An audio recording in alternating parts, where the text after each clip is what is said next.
Go for the beers. Go for the cheers. Go for the hit and the hits. Go for the scene. Go for the screens. Go for the gallery. Go for the win. Go to Ocean.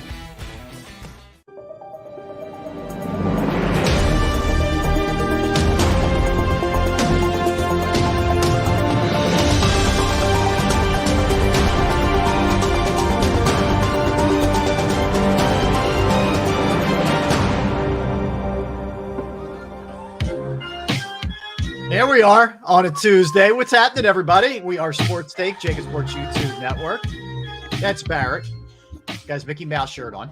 That's Derek. Mickey. Mickey, you're flexing. Well, it's an appropriate shirt, I must say. What does that mean? Right. I mean, it's too early in the afternoon, man. It's just way too early. No, it's not. No, 10 seconds in, here comes Derek. Right. No. From out, he just RKOs me from out of nowhere. From the top rope. What do you What's expect up? from me? What do people want? I'm tired. You guys want this happy-go-lucky, feel good. Everybody got time for all that? Ain't everybody got time for that. I'm a frustrated man right now. Are you? What's going on? What's got you frustrated? My words of the day are pet peeves. Do you have pet peeves? Yes. All the time. Too many. One of my biggest is people who don't put remotes back for the TV where they're supposed to be. We're not even gonna get into that, man. See, I'm gonna get into it right now because and the thing that ticks me off about this the most is I did it to myself this time. Oh. So the other day, we had the kids, the two militant midgets babysitting them overnight Sunday. They have names, Derek. They have names. Yes, Ariana and Elijah. And I'm telling you something. They speak broken languages, but they know what they're saying. They plot in the dark when you're trying to rock them back to sleep at 3 and 4 in the morning. They plot. They sit there plotting. They giggle and stuff, and they're talking. And I know they do it. Like, let's see how long we can keep Grandpa up this time. So I'm rocking a 7-month-old, and I get up Monday. I can't find, and I'm sitting. You see the TV right behind me. I'm in my bedroom, and I can't find a remote since yesterday. The TV remote, and I've torn this area apart. I can't find it.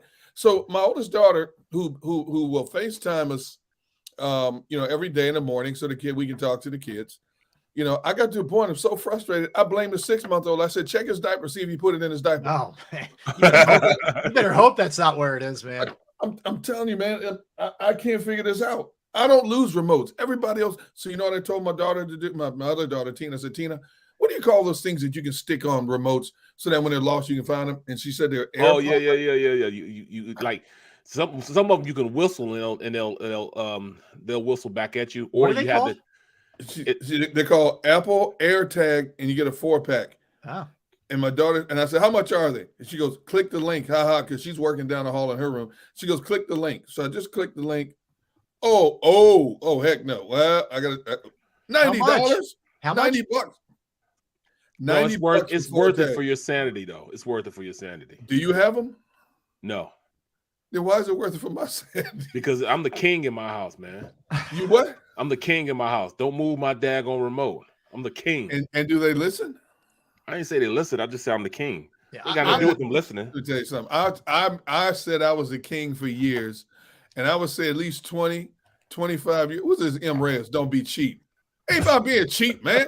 About 20, 25 years ago, I realized one thing, Barry. What's that? I don't know how it happened, but I was dethroned. I don't know how you were dethroned long before that, man. You're probably right, but I am last on the pecking order in my house. I am below the 3 dogs. They get more respect than I do. All they want to know is how much money's in the account. That's all they want to know from me. I'm telling you. I'm the same way with remotes. Just leave it where it was. I'm like that with just if you're gonna mess with my stuff, put my stuff back where it was. That's the big thing right there. That's all. Your Why stuff. is it so hard? I do that. If you had something on a certain spot on the coffee table, I'll put it back. No problem. It's not hard. Another one of my pet peeves. What? If you're walking past something and it don't belong right there on the floor, pick it up. Yep. Oh, people in my house will step over it to get to where they got to go. Yes. They'll step. How are you stepping over it? Yes. Sometimes I put stuff right there, so you have to pick it up on your way. That's a test. Yes. And it will stay there. I ain't lying, man. Look, dude, I got 5 adults in my house. And I sometimes sit back and I do it as a test. I couldn't agree. I'll sit there and watch basic stuff, toys, paper. It could have been in the trash, something. And it just stays there because, they say, oh, he'll do it. Well, that's right. Okay. So let's go then. Let's do it. So the trash can, that bad boy turns into a balancing act of people. It's like a Jenga game of people adding stuff onto it before I end up taking it out. Yes. I'll walk over. I'll be like, what is this? What are we doing here? And I'll see them, like, they'll come over with like a paper towel and they'll gently drop it and whoa, all right, nothing fell off and we're good. I'm like, no, we're not good. So I'm not the only one that goes through this. We're not good. How about you freaking see that the thing's full, wrap it up, and walk 10 feet to where the trash cans are outside. Hold on, Ryan. What you call it, the Jenga game? Yeah, it's a Jenga game. It's like, we drop it in there. Woo! Oh, it didn't fall off. You just made my day. You just made my day. We know the sucker that's going to do it. All right, I'll give you one more. So, I'm so glad to hear this. Yeah. If for some reason, like, my dog finds like a sock or like, the hair ties that girls use, women use, whatever. Yeah. If it's on the floor or somewhere where she's not the biggest dog, but if she can get it, she gets it. So what happens is I'll be downstairs, I'll be watching something, and I see the dog like come charging down the steps with this guilty look on its face, and then it's got like a sock, right? And I hear them upstairs, like I hear my wife or my daughter like, "Oh, Bailey's got a sock" or whatever. I'm like, okay. Is anybody else going to react? In other words, get the sock out of Bailey's mouth. And I'm like, what? You two know she has the sock. Why am I chasing her down? And then what happens is she goes flying out her little doggy door, and I'm chasing her around the yard trying to get this sock off of her. And slipping and sliding dog poop. Yeah, dodging dog poop. Something's wrong with y'all, man. I go through the same thing, man. Like these my mom. are concerns. Look, my mom will be here tomorrow. Now, my youngest daughter. Now she's expecting. How old is she? Is that China? Yeah. Okay. So she's 20. She's and we have the gender reveal this weekend. Oh boy. Are you having a party? So I'm flying my mom out, and I'm flying my niece out too. I'm flying them both out. Nice. They coming in, and for some odd reason, my daughter, she just feels empowered. Like my grandmother's coming now. Yes. She didn't give me a grocery list. Yep. You know what I'm saying? She called her that I tell her no. I'm telling grandma. I'm like, that's right. Where's this empowerment coming from? You know what I'm saying? You know why? Because they know they can. Yeah. Bro. See, we're not as tough as we think we are. And here's the thing. Right. Everything that you guys just added to my pet peeves list happens in my house. And you know what the people in my house say to me? Why is he mad? What? Why is he mad? You always walk around like you're mad. Here's another thing. I don't own a dog. We have 3 dogs in the house. Guess who cleans the yard every week? Mm-hmm. Oh, we're not even going to talk about that. And I didn't want the dogs. Yeah. Huh? I didn't want the dogs. Mm-hmm. I didn't either. I'm telling you. My son started this mess. He started this with that Chihuahua. This Chihuahua, I'm telling you, this Chihuahua is half human. I'm telling you, this dog is half human. This dog is slick smart. I'm telling you. When I let him outside, this Chihuahua, we have all these, the couches, the grills on there, and I have to stand at the window because he stops as soon as he gets out the door. He looks over his shoulder. If I'm not looking, sometimes I hide behind the curtain. He'll raise his leg and pee on one of my grills. You think I'm kidding? Now, if I stand and I'm looking at him, he looks over his shoulder and then keeps going to the grass. Oh my God. But if I'm not looking, he hits one of the grills or tries to hit one of the legs in the patio. That's some sneaky stuff right there. I'm telling you, man. This dog is not a dog, man. I'm telling you. Wow. You guys are funny, man. You know what I'm saying? Funny, but then people, why are you always mad? You always look like you're mad. I said, no, I'm thinking. They don't know what I'm thinking. They don't need to know what I'm thinking because what I'm thinking, they probably have me committed. Yeah, you know what? Yeah, you're right. You're better off not knowing what I'm. All I know is it's starting to get warm. And I just so happen to look outside and I see my boat sitting out there, and it's that time. I just and what really made me mad, really made me happy because I know it's summertime, that I just got my bill on. They had to fix my head in my boat, Wow. And fixing the head cost just about as much as a boat. Jeez. You know what I'm saying? So they had to replace everything, you know, so it'll be all right. So it cost me $4,000, no, $4,200 to fix the head in my boat. Because somebody wants to put paper towels or regular, you can't put regular toilet paper. It has to be a certain type of toilet paper. Dissolving toilet paper. You know, so it has to be a special kind. Well, my kids, you know, they just, all right, well, it's toilet paper. I'm just going to use toilet paper. So I outlaw toilet paper. You can't have toilet paper in my boat. You can't have paper towels in my boat. They cannot go in the bathroom. So it's cost me $4,200. Thanks to Captain Tony. Captain Tony started this, and it cost me $4,200. So since I'm paying $4,200, I'm gonna get the most out of this boat this summer. Most out of this boat this summer. I love it. Good for you. Wow. That's awesome. All right, so last night I played in a March Madness thing for my kids' grade school. It's like a fundraiser. I'm not as bad as I thought I was going to be. Like sore basketball. Today. Yeah. Okay. But so there's one play. I'm driving the lane and I got killed. I got killed. And the only thing that really hurts, and if this is all, believe me, I'm a lot better than I thought I would. I thought my legs were going to be killing me. So knock on wood, they're not that bad. My shoulder, man. If you see me not raising this arm much, I got hammered on the shoulder. Everything else feels fine. But Barrett, I'll be a little bit better for our charity game. Bro, I'm running. I'm getting in shape. I work out every day, bro, because I will not be embarrassed like I was embarrassed this last. Yeah, same. And I'm playing tonight too, so I'll be you know, a little bit. You guys still have that old that warrior mentality, man. You're coming this year. Last year you didn't come. I'm not. Coming at least be the coach, man. You're a coach. It's on a weekend. My weekends are tough. My wife got me, dude. My wife, you don't understand. Stand up, man. Stand up. You know what I'm saying? Stand up. Let him hang. My wife? Hold up. You met my wife? What do you mean stand up? What do you talking about stand up? I'm just trying to get you in trouble, bro. I know the play. I'm trying to get you in trouble, dog. I walk in and confront him like this. By the time I leave, I'm like this. You know? And the thing is, she'll raise her voice. She goes, well, okay. If that's how you feel. Right. I'm like, this ain't fair. Yeah, I don't know how I lost it, but I did. And I'm the bad one in the house. I'm the bad one, okay? I'm the mean one. Everybody else, they can have their moods. You know, they can speak their minds, but I got to keep mine in check. You see what I'm saying? I mean, something's wrong with this picture. And you know what? I think they're trying to get me. They're trying to get me committed. That's what it is. Committed. They're trying to get me committed. Bro, let me take that back, bro. Don't do that, bro. Don't do that. Huh? Don't do that, bro. Don't you even say, because you'll say something like, well, Barrett told me to stand up. Oh, you better believe it. You know that's coming next.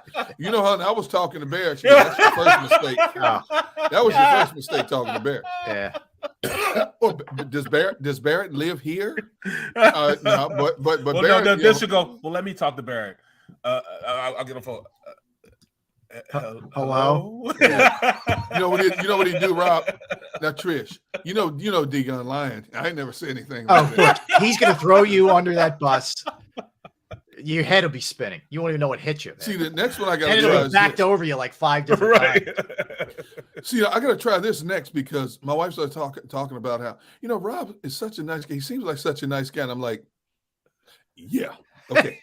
So I haven't used Rob's name yet. So I got to use Rob's name and see if that works better than Barrett. Whatever you need to do, whatever helps you get through, you know, your situation. I'm good, man. Rob, you better not say that, Rob. Rob, don't say that. Don't say that to him, man. Hey, we got it on record. I'm telling you. 12-14 on Tuesday. Yeah, no. Oh, my God. All right. Well, look, a lot going on here. Sixers lose. Look, they're going to have duds every once in a while. This one was a dud last night. And B played well, but he didn't get much help. But Harden played about as poor an NBA game as he's ever played in his career.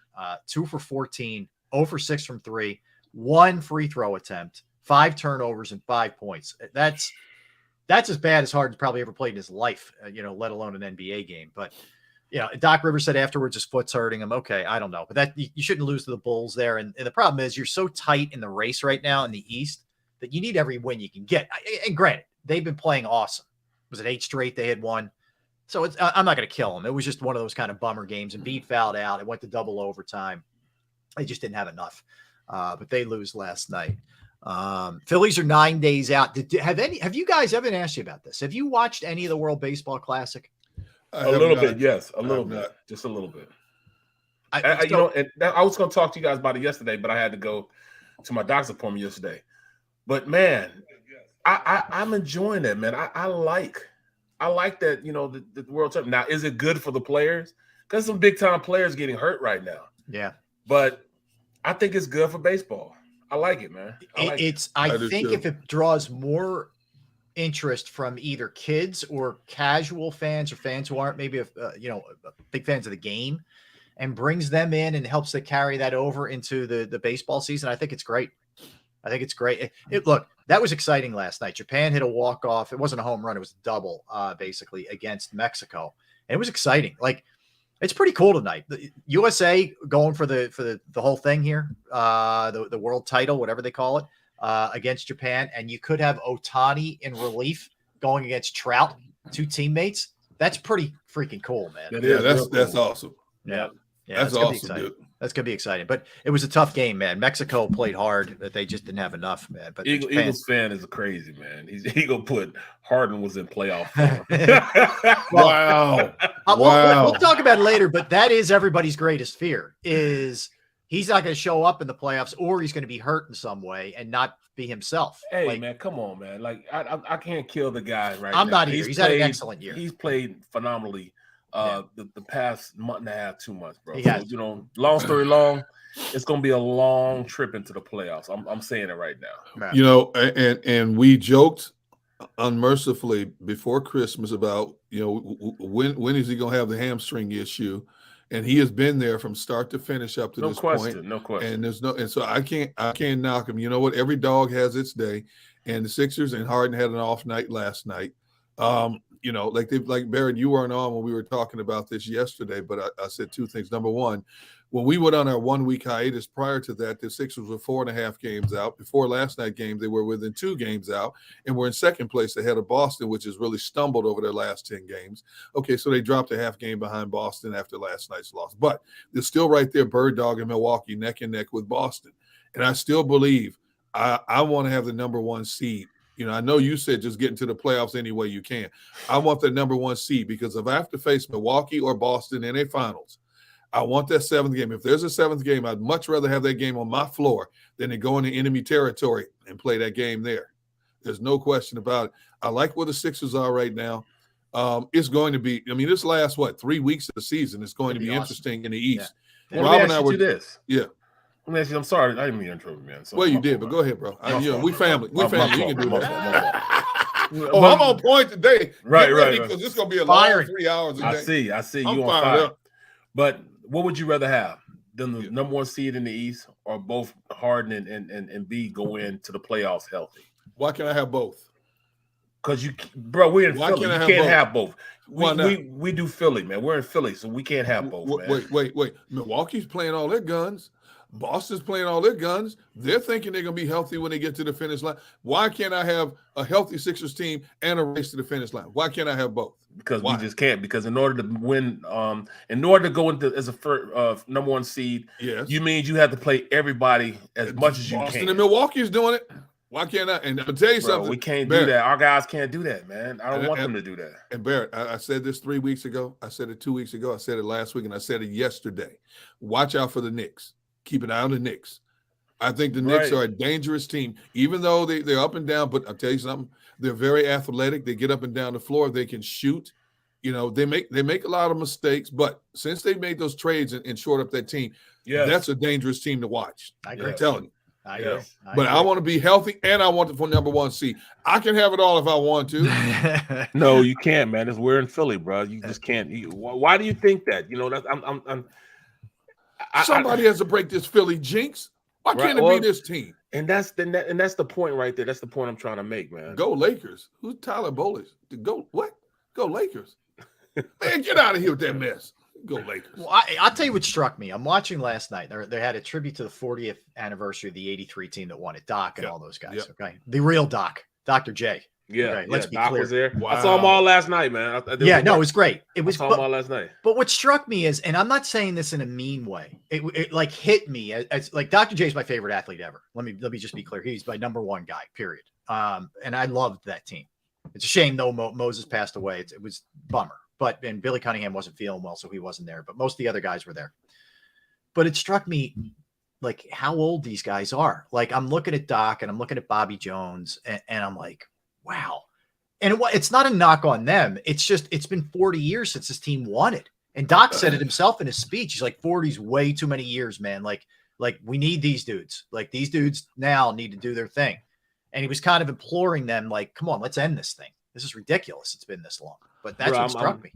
I'm in the studio last night, and look who walks in. I do my little hit, to go into the Birds Huddle. Yeah, Birds Huddle. I'm doing a hit to for Birds Huddle, and in the Eagles, well, not the Eagles, but the 76ers pre and post game. So their pregame show. So I'm doing a little hit for them, and look who walks in, Maurice Cheeks. Oh man. And what I'm saying, just looking at him, he's definitely up there right now. He's not a young man anymore. Yeah. No, he's not. But still just as smooth, what I'm saying? Smooth like he was on the court, man. That walk he had, he still got that walk, smooth walk.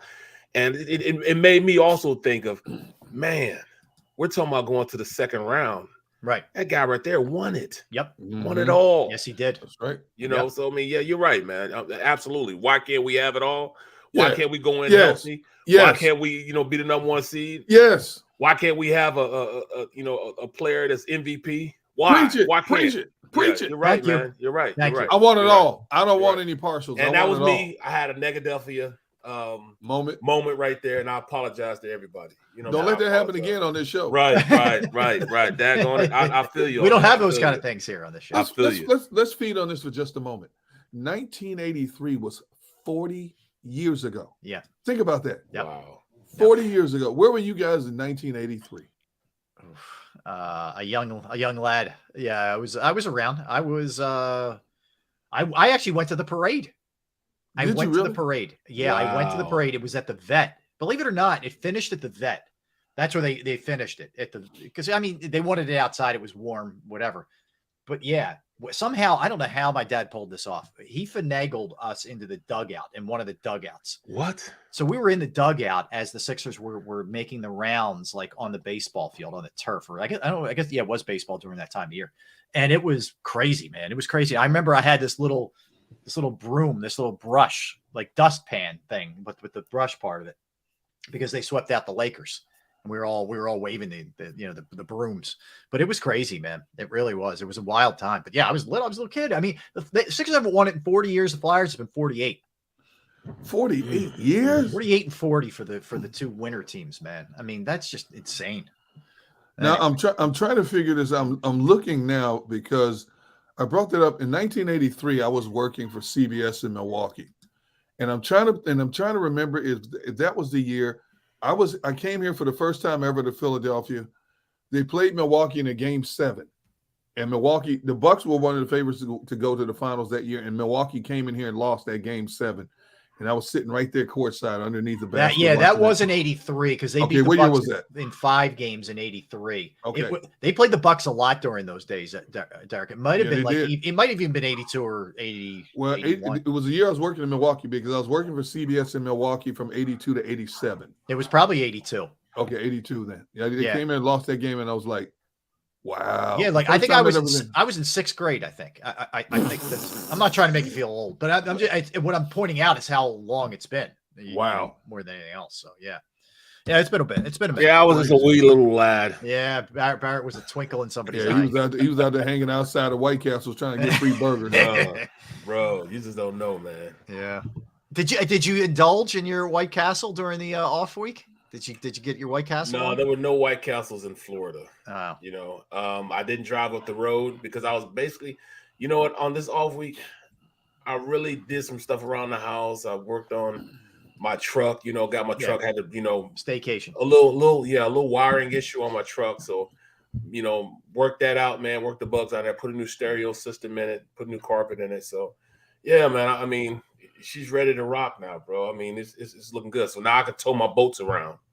So in the midst of doing that on Wednesday, yeah, I went out and got a bobcat. Okay. You know, a bobcat. Bobcat's like a little tractor thing. Yeah, lawnmower. Yeah. No, it's not a lawnmower. This is a bucket. You know, a bucket. Yeah, with the Yeah. scoop shovel and everything. Yeah. An excavator. Oh, excavator. Yeah. So that's money right there, Rob. No, because I told you I get everything old, so I get it at a discount price. It's a 1990 diesel, 2-cylinder diesel. So you know, it's an M500, 1990 M500. The guy that I bought it from, it was such a cheap price, man. It was $1,500. Those things just not even close to being working. They're like $5-6 grand. You know what I'm saying? Even with the motor blown in them. But this motor's not blown. The motor's fine, but the pump broke on it. And I saw the reason why the pump broke. I didn't tell the guy when I was looking at it, but he bought it from a guy that used piping for the hydraulics. Piping that you put, that you run conduit wires through. So of course it's going to leak everywhere. And the guy that he brought it to a mechanic took it apart and never put it back together. He was like, you know what, forget it. And I got it for that cheaper price. So all I do is buy a pump for it. The pump will cost me $300. Get all new wiring. All new hoses. Make sure that these hoses aren't, conduit piping. But make sure that they're hydraulic piping. And I make a couple, hydraulic lines. And here I got a truck, sand it down, paint it. And I got a new truck that I can use around the yard now. Nice. So basically, you duped some guy who probably needed the money. You duped him and got it a lot cheaper than you. That's what I'm hearing anyway. I'm just saying. I'm just throwing it out there for conversation. We all in front of company, D-Girl. We all in front of company right now. You gonna do You that? brought it up. You talking about, I didn't tell him. I saw what the problem was, but I didn't tell him. That guy probably needed some extra cash, and you duped that man out of his money. Oh my God, that is terrible, man. The guy that he owned a nursery. You know what I'm saying? For a tree nursery, man. You gonna do it all in front of company? Come on, now. Duck is like, dang. You know what I'm saying? Even John Dickerson's probably like, man, D-Gun sold you out. Oh my gosh. You sold no, John Dickerson, a bobcat or a cougar. Ain't no cougar. Go ahead on. Cougar. What are we talking about? Zach Wilson? Oh man. All right, let's step aside and let's come back and let's dig into the Eagles here, guys. They made a couple of moves. They made one yesterday. They made one right before we went on the air today. And CJ GJ can't stop talking or tweeting and then deleting tweets. It's just he's nonstop. So we'll get into that. A Bijan Robinson visit to Philadelphia. What does that mean? And we'll get into all these kind of things. There's a lot of Eagle stuff to dive into when we come back. Mike Kay from the Charlotte Observer used to cover the Birds. We'll talk to him not only about everything that's going on in Charlotte with the Panthers, because there's a lot. Also what, his take is on the Eagles, because as of, up until last year, he was still covering the Eagles. So he's very, very close to everything that's happening here. So a lot to do. Don't go anywhere. D-Gun, B. Brooks, R. Ellis. We are Sports Take, JAKIB Sports YouTube Network. Let's talk a little Bravo Pizza. Yes, Bravo Pizza. We welcomed them to the program yesterday. My good friends over there at Bravo Pizza in Havertown. Just amazing. As I mentioned yesterday, I've been going there since I was a kid, literally. They've been family owned since '85.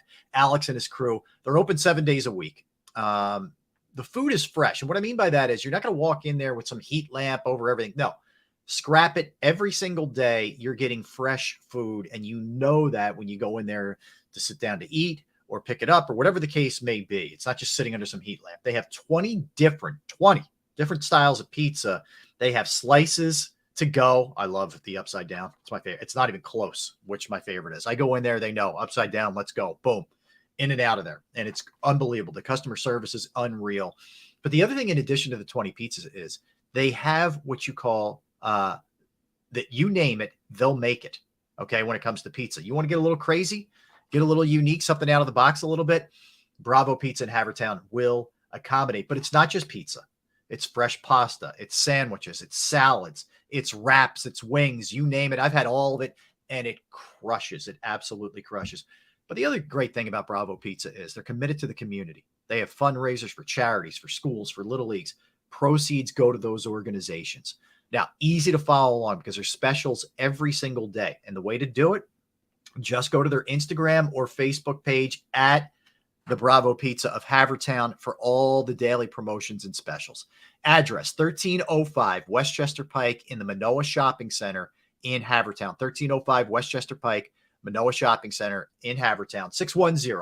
610-446-3810. 610-446-3810. Bravo Pizza, Havertown. Go to get your game on. Go for the beers. Go for the cheers. Go for the hit and the hits. Go for the stakes and the stakes. Go to get your parlay on. Go to get your party on. Go for the scene. Go for the screens. Go for the gallery. Go for the win. Go to Ocean. Visit theoceanac.com to plan your visit. Imagine for a moment that you went to work today and when you came home, you were catastrophically injured. Your life and your family's life. That's what happened to union construction worker Mike Little. I was scared of what the end was going to be, but to be 100% honest with you, I knew I was going to be all right just by talking with Brian. In my heart, I just knew everything was going to be all right. Call the firm and find out why they say, "We got this." Call 215-458-2222. Heading down the shore. Have a ball once more. Here, imaginations run wild and time stands still. Because here, you can find the best of the Jersey Shore, all on one 5-mile island. So leave the old you behind and get lost in the woods. Wild, wild, wildwood days.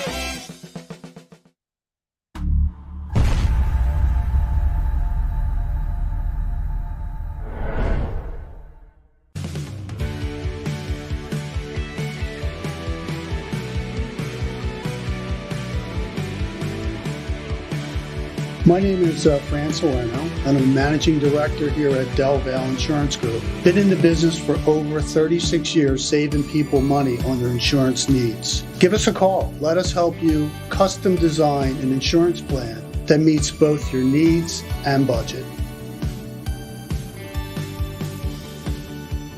They're carving them up and good play calling along the way. First and goal at the 6.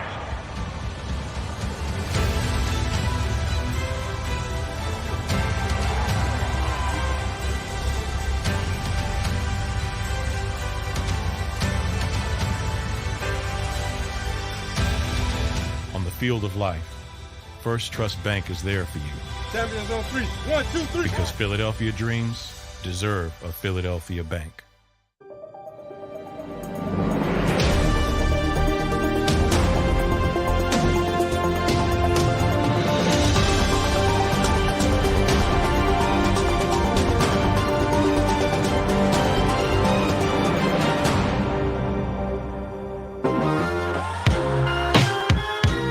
What is up, friends? We are Sports Take, JAKIB Sports YouTube Network. Barrett, Derek, Rob, hanging out on this Tuesday with you. All right, so let's hit some Birds stuff here, guys. They signed right before, as I mentioned, we got underway today with the program. They signed a linebacker from the Bears, Nicholas Morrow. Nicholas Morrow last year for Chicago, 116 tackles, 11 tackles for losses. The scouting report is he is essentially better in coverage than he is against the run. He played his first 4 years in Oakland. Oakland for 3, and then it was Vegas for 1. And then he moved over to Chicago last year. Career, as I mentioned, 5 seasons in total. All told, he's got 102 tackles. Depending on how you look at it, some of those are assisted tackles that I mentioned, for this past year. But that's what you get with him. He is 6 foot 225.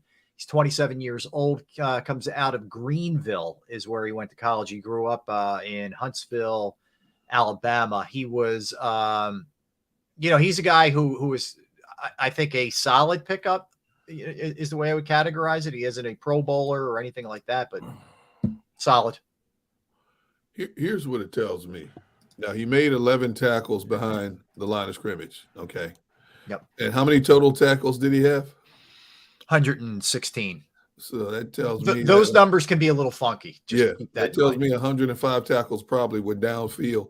If he's not good against the run, but he's good in coverage, it tells me he has speed, but he's not stout enough to hold the line of scrimmage. And we don't need that because we already had a defense that was, number one, suspect at times in defending the run, and number two, tackling was not just a job, it was an adventure with this defense in a lot of cases. So if this is a guy who's better in coverage, we don't need better in coverage linebackers. We need guys that can blow up the hole. Yep. Am I right or wrong, Mr. Brooks? Well, it didn't move the meter for me when we got him, but you never know. What I will say is we need guys to come in. They got to fill a 90-man roster. Yes. Now, if we get a diamond in the rough out of that 90-man roster, we'll see what he's bringing to the table. I don't know just yet, but at least we're getting guys that can at least play or have some reps. See, I'm all about impact tackles. I told you guys what impact tackles are. Impact tackles are tackles that are 3 yards before or 3 yards after the line of scrimmage.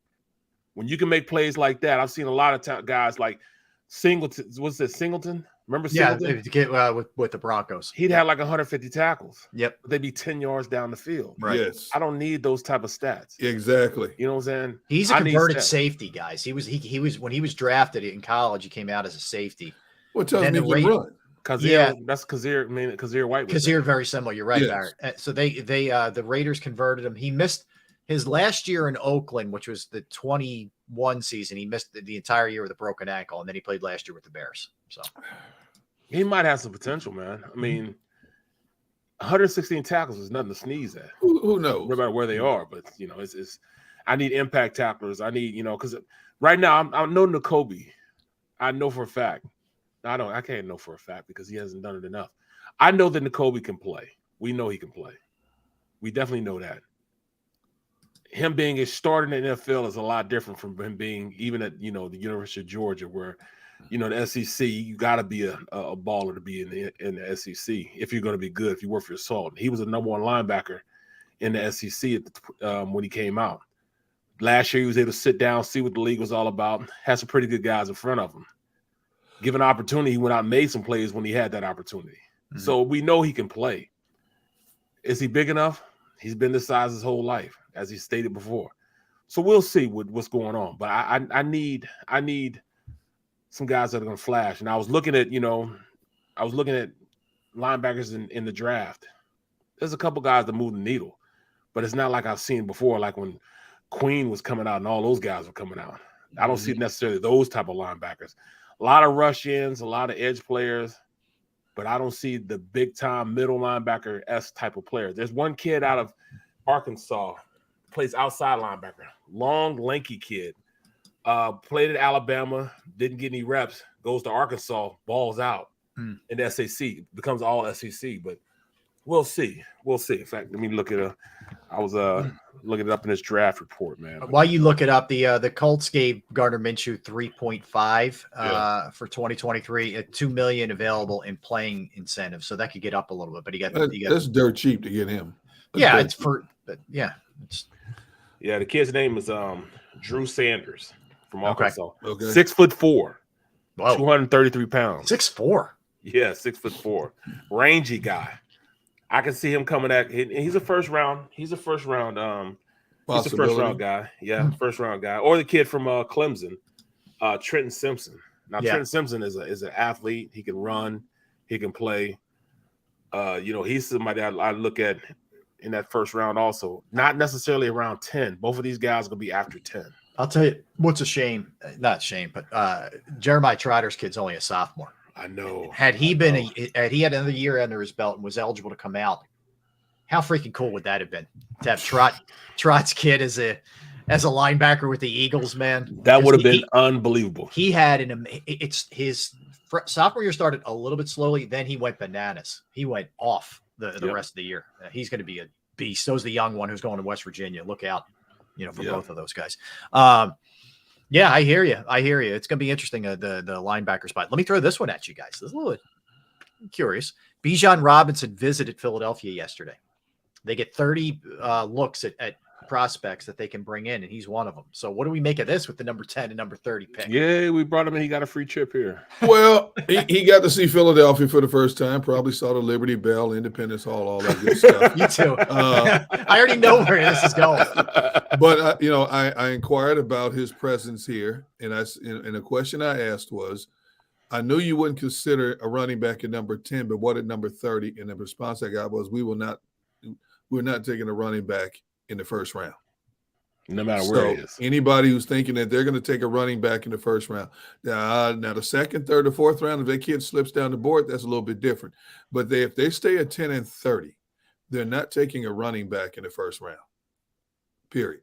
So I hate to burst your bubble, but you know me, I'm gonna give it to you like it is. Yeah, my bubble's not burst. And when I say your bubble, I mean people in general. We knew. No, I wouldn't spend a first round pick on a running back, not in this day and age. You can get quality later. You can get quality. Even in the second round, Miles Sanders, potentially he lived up to his potential. Really, only 1 year, 1.5, his rookie year and half his rookie year and last year, but. As for him being a starter, I mean, I would Jahmyr Gibbs, running back from Alabama. Mm-hmm. I'd be more apt to get him late in the second than getting a guy like Bijan Robinson in the first round, because he's gonna go high. He might not make it out. He might not make it to 10. That's the thing. Like, someone's grabbing him. Like I wouldn't even see if the Eagles stood pat at 30. He's not going to reach 30. No chance. No.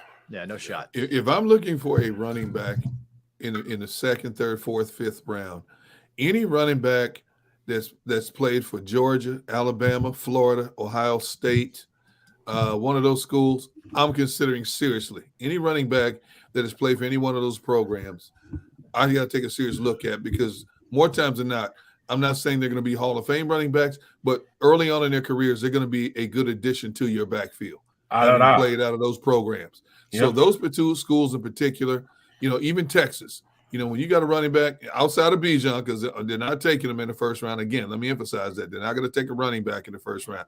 They have other needs they have to address more so than a running back. You already brought it. You got Rashad Penny, you got Gainwell, you got Boston Scott. You're probably going to get another veteran somewhere, or you're going to draft a running back in the later rounds. The only problem is, unless the Eagles, because they missed out on compensatory picks, they're going to be loaded with compensatory picks next year. But this year, it's that Mojave Desert. After the first 2 rounds, you got to sit there until round 7. Okay, so unless you can find a way to finagle some more draft picks, you're probably not looking at a running back until late. I'll give you my pick. Who? K-State's finest in the 7th round. Deuce Vaughn. Oh man, really? 7th round. I love him, but he's like 1'3", man. He makes Darren Sproles look like a behemoth. That dude is small, man. He's a 1'3". Oh my god, he's small. I love him. He's tough. He is, man, but he's a muscle, man. But maybe gets lost somewhere. We don't need any more little dudes, man. We already got one. Little. Like he's little. He's not a crash. He's not a crash dummy though. I mean, he can return. Oh, no, I'm not saying returner. No, I'm not saying that, man. He won't be like a crash dummy like we say after the rest of our returners. Well, we already have a 5'6" running back, man. We don't need one shorter than that. His look. He's. I just love him because he can't stick it. 5'5". 5'5", which means he's 5'3". Yeah, exactly. 175. 165. $160. Yeah. And he runs a 4.40. 4.45, 4.55. We're just destroying this guy. He is good. No. I'm saying he might make it in the NFL. I mean, look at Darren Sproles. Sproles was 5'6". Yeah. Look, he had a long, illustrious career. They found his niche. He's not, but this guy, Deuce will not be a Donnell Pumphrey. Believe that. No, I believe that. I don't know how Donnell Pumphrey was that good, because he was. You know why? I can't figure out how he was good in college either. I never saw a guy. Well, first of all, look at the conference he played in. Okay. I know, still. I mean, Marshall Faulk played there. Yes, that's what I'm saying, man. The kid we got now was from there. Don't you? Let me ask you something. Like because I know Barrett. I know this because we were standing next to each other, both like, oh my god. But like, the coaches had to be like, what is this? Like, what did you give us, scouts? You knew right away he had no shot. Hold on. Rob looked at me. I looked at Rob.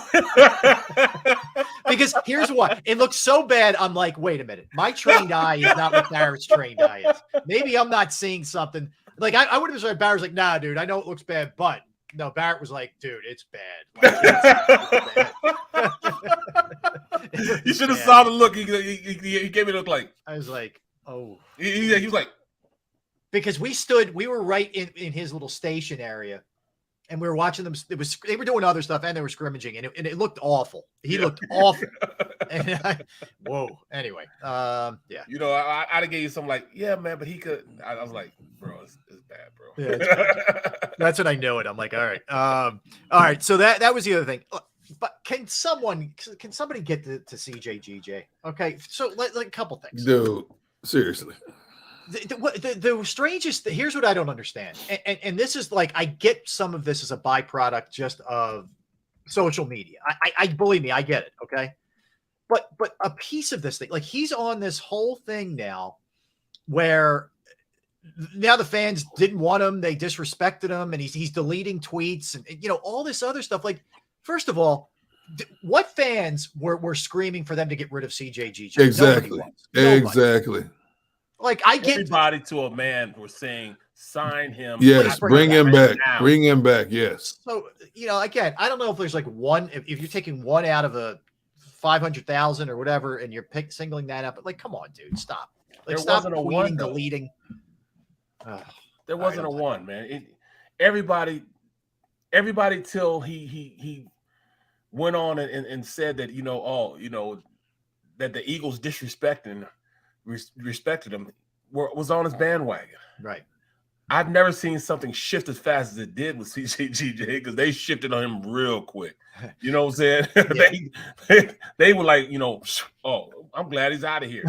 He was the savior at first, but now I'm glad he's out of here. It's like, it's two things. It's like, it's the whole like getting dumped syndrome. Like you feel like, somebody breaks up with you, you're like, I don't need them anyway, or whatever. It's that. But before that happened, nobody was saying we don't need CJ. Everybody wanted him. He was the number one guy to sign back. Yes, CJ did this to himself. Soon as he found out he wasn't getting the money, he wasn't getting anywhere near Jesse Bates' money. CJ lost his mind, and I blame it on his agency for not being able to reel him in. First of all, then you look at what the agency put out there. They're saying they're two peas in a pod. He's his own worst enemy. Yep. And again, what did I say yesterday, Rob? What did the Saints know that nobody else knew? Because you're thinking as we watch this dude make the transition from corner to safety for the Eagles and got so much better, man, why did the Saints let this guy go? Now we know. Well, and we hear stories about you got to protect CJ from himself. Right. See what I'm saying? That's the thing right there. We don't know what happened inside the locker room because evidently they didn't want to give him the money that he thought he should be owed because evidently it was a locker room problem. I'm not saying it was, but evidently there was something that they knew about who he was that wouldn't allow them to sign him for the money he was wanting. They said, all right, we're going to give you this, but if you don't take this, all right, we're good at what we have right now because evidently he's not anybody that they would like to have on the team. Evidently it was worse than what we thought it was. Yeah. I just it's going to be interesting monitoring what goes on there with him moving forward. But for him to put out there in a tweet, he believes that Detroit starting 22 is better than Eagles starting 22. Yeah, that's stupid there. Yeah, he said this what we have now is better than the 22 Eagles roster. That's what he said. How dumb can you be? A team that went 14-3. Two of those losses were without Jalen Hurts playing. They could have easily been a 16-1 team. So he puts it out there, and somebody obviously got to man. Take that down. Yeah. What are you doing? Take that down. It's what he always does. He fires off without thinking, and then somebody tries to reel him in, and then he pulls it back. Like, dude, everybody screen captures, every screenshots everything. So and plus with him going out and giving stupid tweets like that, there's somebody always on his thing. That's why I tell people, even I go to schools these days and I talk to kids, and I tell them, look, once you sitting out there. It's privileged to the 7 billion people in this world. Yeah. And everybody's always trying to keep an accurate record on everything that happens, bro. Looking at CJGJ, this is who he's always been, but that locker room was able to hide a lot of hide a lot of the inequities that a lot of these players have. The culture there. That's why I say I don't mind the kid from Georgia coming here, because I know that this locker room can handle those type of people in the locker room. They can handle a guy that doesn't necessarily work hard, but is just a phenomenal talent, does stupid stuff. We can reel him back in this locker room. Mm-hmm. Yeah. Well, look, we'll see what ends up happening. But I mean, you're talking about an Eagles roster that had Hurts, who was a runner-up MVP, had 2,000-yard receivers, a tight end who's the top 3-ish, top 5 guy in the league, an offensive line that, it was fully intact last year, the best in the game, and then a defense that came in second all time in sacks. Yep. A secondary that he was in with Slay, with Bradbury, with Epps, with Avonte Maddox. Yeah. I mean, come on, man. Like, Detroit's made great strides, props. But if you're really comparing Detroit's roster last year, and Detroit gave the Eagles a game, no doubt. But if you're comparing them over the span of an entire season, including the playoffs, which Detroit didn't make, it's laughable. And now that's because his feelings are hurt. And they've improved themselves this year. There's no doubt. By adding him, just in and of itself, he's a really good player. But even without him, they were still going to be a team that's up and coming. Yes. Their offensive line, they're built great in the trenches. And that's the mark of being a great team. Defensive line, offensive line are pretty good. Yeah, their quarterback is still pretty. Jared Goff is playing very well for them. They have St. Brown. They have some players that can play. You know what I'm saying? Their first rounder last year, the kid from St. Louis, with Alabama. They have some gunners that can go out there and play. Sure. It's just, they're in a conference that's terrible too. You know what I mean? Yeah, their division's terrible. You're right. I mean, the division is terrible. It's going to be bad. Yeah. They're going to be okay. They're going to be okay. Mm-hmm. Are they better than the Eagles? Not even close. No. Not even close. No. Yeah, I'm with you. I'm with you. Well, he won't be walking back through. He'll be a free agent next year. He won't be walking back through that door next year. Well, his agent won't be walking through the door either. No. Well, that's the other part of this thing. Like, okay, if he's sort of angry at the Eagles, I get it. But it wasn't like there were all these other teams knocking down your door. You took a 1-year, $8 million deal with Detroit. So where were all the other teams in terms of your value? Yes. Right. Should be mad at everybody. Well, do they not understand that the market for the secondary period was bad, man? It was, even guys that could play that have shown can cover just weren't getting the deals that they thought they were going to get this year. Free agents. Slay saw it off top. Yeah, he did. Slay looked and said, "Oh, let me bring my butt right back." James Bradbury too. Oh, let me come on right back. At least I got a shot here at winning. Mm. You know what I'm saying? I was listening to Hugh Douglas. I don't do that much, but I listened to Hugh this time, and Hugh said something that kind of impacted me. He said that defenses are a luxury. Offenses win in the NFL. And that really meant something. I'm like, dang, Hugh got something there. Coming from a defensive player, too. Yeah, and that's what I'm saying. From a defensive player saying that they're a luxury. Offenses win in the NFL. And I'm like, yeah, you're right. You're right. I mean, this offense, usually it's the defense carrying the offense. When I played, our defense carried our offense. We had a young quarterback in Ben Roethlisberger, and we had a running game. But for the most part, those guys on the defensive side of the ball carried that Steeler team. So how things have changed, the tide has turned. You got to be able to stop offenses. And the offenses are hard to stop. They are. Very hard. Whether quarterbacks are. I think in terms of just paid, it's clear it's defensive line. Right. Look at what Hargrave got. Look at what edge rushers get. That's why the Hassan Reddick deal's a steal. I'm trying to forget who was that lineman that just came to the Texans. He was just he was a run stopper and got pass rusher type money. Yeah, but that's some linebackers get paid also. You like Roquan Smith type level, too. But you're right, Derek. I mean, but I was really surprised at how little safeties or corners got. Not a lot of corners got great money. out there. I thought Bradbury would get way better money. I do. Well, you know what? And I go back to what I said yesterday. He might have had better money offers, Rob, but they were from teams. You look at the teams at the top of the salary cap that had $78, $98 million. Does a James Bradbury want to go to Chicago right now at 30 years of age when he came that close to winning a Super Bowl? Right. And you take a look at the reality. I mean, yes, this might be he might have turned down. He might have been offered double what he signed for in Philadelphia. We don't know. Mm-hmm. But the bottom line is I'm in a situation where I have another chance in a conference to get back to that Super Bowl again, and maybe we can rectify what we didn't do in 2022 and win that chip. People, you know what I'm saying? This is the destination point. Yeah. People want to play with Jalen Hurts now. Yeah. Do I want to go to Houston, Chicago, Atlanta? And I don't know for sure those are teams that offered him money, but I'm saying that to me, the reason he came back here in a hurry was he wasn't getting money he wasn't getting these offers from like Kansas City, one of these upper echelon teams. These were teams that were looking to rebuild and change the complexion of their team. Can you come in and help us out? Yeah. Right. Can you come in and help us out? No, you know what? At this. If I'm 25, I take the money and run. Right. But at 30, especially for a cornerback, when I'm close to the end of my career, more so than the beginning, I want to put myself in a position to win that chip, something I may never get another chance at again. Right. Good point. Right. And take it a step further. You know what the culture is here with this team. Like, yes. You know what you're getting. It's not a grass is always green. It's not like, I don't know what I'm walking into there. You know what it is. Yeah. Yes. It's a great point. I think it's a great point. Look, the market was weird. Like, there was some overpays in some areas and some way underpays, and I think it caught some agents off guard a little bit. Yeah, frankly.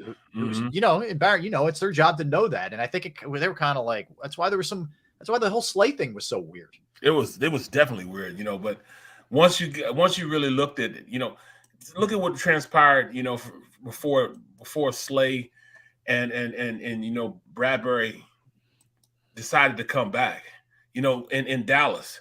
They went out and they signed, what's his name from the Colts, Stephon Gilmore. Yeah. And we're talking about a guy that was all pro. He was close to being Defensive Player of the Year. That's how good he was. Was he Defensive Player of the Year? I think he was close to being Defensive Player of the Year. You're not talking about last year. You're just saying, was he? No, man, was. Yeah, was. I but still a really, really good corner, Stephon Gilmore. Yeah. And he got traded for, a box of bottle rockets and, and some flash, bombs and stuff. Bottle rockets. It was nothing, man. You know what I'm saying? He got nothing, man. They got nothing for him. What was it? A 6 and a 7? Yeah, very, very little. Yeah. So, to have that type of corner, man, and quietly, they're doing something down in Dallas on the defensive side of the ball, bro. Mm-hmm. Them signing back Wilson was huge. It was. He was the guy I talked about a lot, man. I like his game, bro. I like his game. Yeah. Covers ground, hits. Smart, instinctive player. Yes. Well, let's do this. Let's come back and let's look at what the NFC East has done. You mentioned Stephon Gilmore. They traded for Brandon Cooks. Dallas did. What the Giants have done, what Washington's done in comparison to what the Eagles have done. So why don't we do that when we come back? We'll dig a little bit further into this with the NFC and the Eagles. Remember, 2:00, Mike Kay from the Charlotte Observer. We'll talk to him about what the Panthers are doing, the NFC South, and the Eagles. Of course, we'll do all that. Get a little bit more into the Sixers, the Phillies, but we got a lot to do. Don't go anywhere. That's Barrett. That's Derek. I'm Rob. We're Sports Take, JAKIB Sports YouTube Network. Time to talk Jim Murray, Principal Financial Group. Yes, because finding that right person, the person you trust more than anything else with your hard-earned money, can be a challenge. And it took me a long time to find the right person. I finally did, and I want to turn that person on to you, and that's Jim Murray and Principal Financial Group. It could be any number of things, retirement planning, 401k review, insurance review. You might have a small business. You're trying to get your employee benefits off the ground. Could be any of those and more. They're all resources that Jim can help you with. I know I've entrusted my IRA, my 401k to Jim, and I couldn't be any happier. You will be as well. Just give him a call, 610-996-4751, 610-996-4751. And you know what? If you're not really sure, just give him a call anyway for a consultation. You can email him as well, Murray, MURRAY.Jim@principal.com. That's Murray.Jim@principal.com. Go to get your game on. Go for the beers. Go for the cheers. Go for the hit and the hits. Go for the stakes and the stakes. Go to get your parlay on. Go to get your party on. Go for the scene. Go for the screens. Go for the gallery. Go for the win. Go to Ocean. Visit theoceanac.com to plan your visit. I get scared sometimes. Of a lot of things. Joining in. Decisions. The dark. The dark. But I once heard someone say, But as I always say, it's okay to be afraid. as long as you face the fear. And keep moving forward. Wherever you are in life, count on the name trusted in insurance for over 80 years. Independence Blue Cross. Is the best vacation one that you find, or one you get lost in? One that takes you to new heights, or reminds you to go with the flow? To get your feet wet and your wheels spinning? One that lets you find your own rhythm, or get carried away? Find the best of yourself. Get lost in the woods. Plan your stay in the Wildwoods today. Plan your day with confidence. Keep the umbrellas on hand. With Action News and AccuWeather. Numerous tornadoes. Your go-to team when severe weather strikes. The water is still rising. Keeping you prepared wherever you watch. Action News and AccuWeather, the team you trust. We all know that taxes are just part of life. It's true during our working years, but also in retirement. But what you might not know is up to 85% of your Social Security benefits might be taxed. Our team at Thrive Financial has helped retire thousands of people across the Delaware Valley by asking questions they never knew they needed to ask, including how their Social Security benefits might be taxed. It's time to be proactive on taxes. Get your Thrive Retirement Tax Playbook today. As a hardworking American, you've never experienced how tough life can be until now. A catastrophic injury while working on the job. A personal injury from someone else's negligence. Turned away by other law firms in the region who didn't bother to learn your story. It's time to meet the Fritz & Bianculli Law Firm and managing partner Brian Fritz. Badly injured? Call the Fritz & Bianculli Law Firm. Find out why they say, "We got this."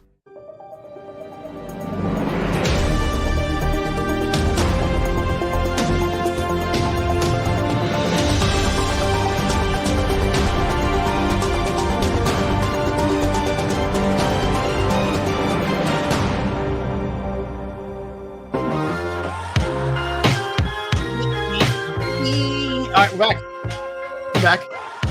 Tuesday. Sports Take, JAKIB Sports YouTube Network, 2 o'clock. Mike K at 2 o'clock. He'll be joining us. All right. So from an Eagles standpoint, guys,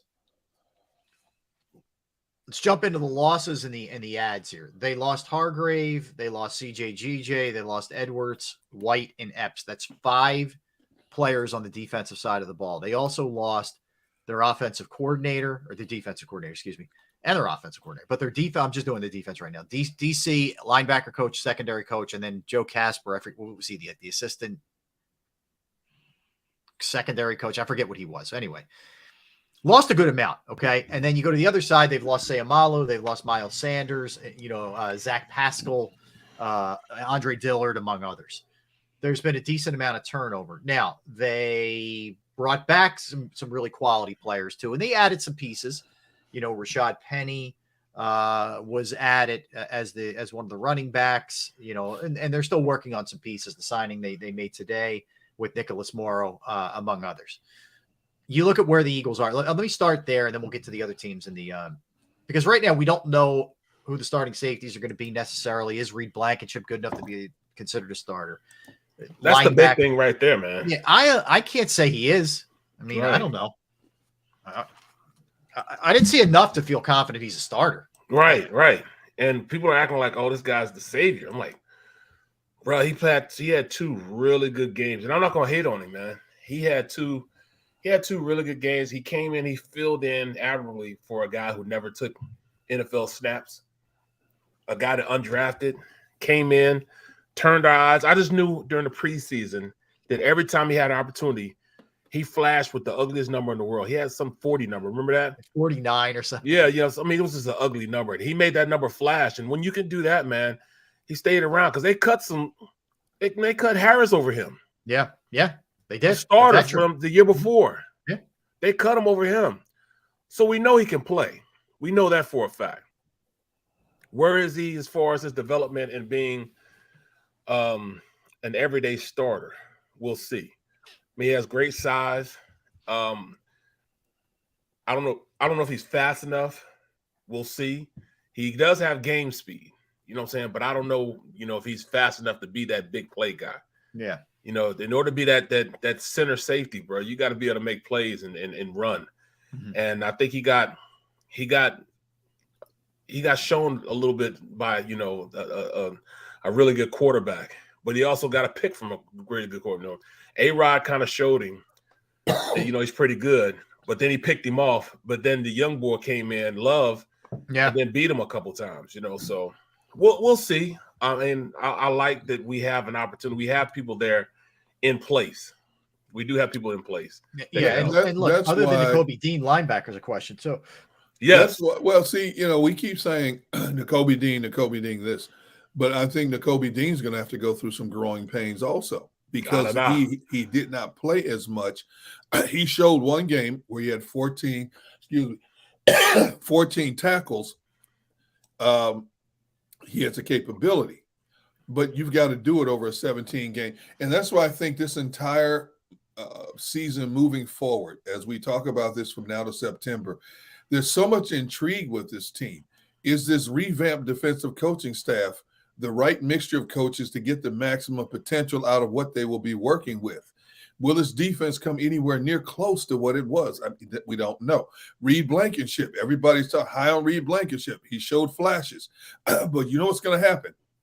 As coordinators get more and more footage on individuals as well as schemes, there's certain aspects that are going to be exploited. And that's with any team in the league. How do they, the point counterpoint is how do they respond to that? If they attack a certain aspect of Blankenship's game, can he cover it enough to be effective more so than not? Because we've seen cornerback safeties sometimes get constantly picked on for a reason in a season. Mm-hmm. Because they don't make the adjustments. They don't have it within them. They're not getting coached up properly to make the necessary adjustments to get better. So that's why I said this whole team now, we were salivating at the prospects of what this team was in 2022. And lo and behold, they exceeded everybody's expectations in terms of the numbers they put up. 2023 is such a mystery in terms of what we're going to see individually and collectively from this team. Mm-hmm. Yeah. Go ahead. I can't wait to get it going, man, because we'll see. We'll start seeing a little bit of it once camp starts and seeing what they're saying. See who's going to be playing where, how are they going to optimize these guys, playing talent. This is where, the teams start seeing where these guys are going to be. They'll start seeing the defense, because I don't know what the heck we're going to see from this side. And that's my biggest question. Not even the players, because you could probably fit in players and you can maximize players by how you coach. But who is Sean Desai? I don't know. There you go. Yeah. There you go. No, you know what I'm saying? How good is he a coach? Can he get that message to his players? Mm-hmm. We don't know that yet. We don't know it yet, man. Yeah. And in his defense, he's taking over a defense that's going to look a lot different than last year. Way different. And it's going to take time. It's going to take time. And not only that, but how quickly will players either buy into what he's doing or turn up their noses at what he's doing? These players nowadays, it's a different breed, man. And if you don't have instant results, all of a sudden you get players start looking at coaches side-eyed. And the bigger problem is when they start mumbling under their breaths and their teammates start to hear it, they start speaking the same language. So instead of having one or two disgruntled players, now you got a whole unit that's disgruntled. Exactly. And start blocking out whatever message the coach is trying to deliver. Mm-hmm. And so that's something you have to guard against. If Sean Desai doesn't hit the ground running and these dudes don't buy into it right away, I mean, Fletcher Coxes, Bradbury, Slays, Brandon Graham is an exception to the rule because Brandon Graham is going to be positive no matter what. Right. It could be a 100-foot tsunami wave coming, he's going to find some kind of positivity out of it. But most players nowadays, if they don't see instant results, man, they start grumbling real quick now. You heard Fletcher Cox. But one thing I'll say this: when you look at the side and you look at the defense you're going to run, we don't know. So how in the heck do they know who to draft? That's the hard thing. Yeah, well, I mean, look, some of it is just there's clear needs, and I know you don't always want to go about it that way, but let's face it, there's a lot they need, actually. You need linebackers, you need safeties, you need you can make a case for edge rusher because you don't know what Derek Barnett's going to look like coming back, and Brandon Graham's older. Yeah. You know what? Defensive tackle too. I think Derek Barnett's gonna have something for us, man. That's what I said. I think this is the year he matures. Yes. He saw guys in front of him take that next step. And when you see guys in front of you taking that next step, you know you got to catch up. This is gonna be a year that I think he turns the corner and becomes number one more reliable as a player because he's not gonna make the same stupid mistakes he made before. But also he's gonna be more refined as a player, because he had a year to think about these guys taking the jump ahead of him. And, because, I mean, his boy got paid, man. Since his boy, Sweat got paid, he feels like he got to be next. So this is a big year for him. He's got to have the Miles Sanders mentality. Mm-hmm. Play with that chip on his shoulder. He lost a year. This is coming up on that contract year. Everybody, let's face it, for the most part, everybody is suspect when it comes to Derek Barnett because of his history in Philadelphia, making more negative plays than positive plays. Robert says he ain't got a snowball chair. He laughing at us, man. What do you say? He drives me nuts. He's one of those players who just drives you crazy with bad penalties. Well, look, on a positive, he's in the last year of this deal. And if he wants to get anywhere near that kind of money, he plays a position where you can get paid. Yes. If there's ever motivation, it's this one. All right, let me ask you this, Rob. Yeah. Were you always, and when I say you, I'm saying in a general term, because I fell into this category also, as much as I love this dude. Early on in Brandon Graham's career, were you as in love with Brandon Graham as you wanted? Okay, there we go. No. Because he couldn't stay healthy. And what do we all say? They moved up to draft this dude? Yeah. Really? Yeah. He can't stay on the field? Yeah. Yeah. See, so I don't disagree with you when it comes to Barnett because of what we know about his history. But at some point, there's an it factor that has to kick in.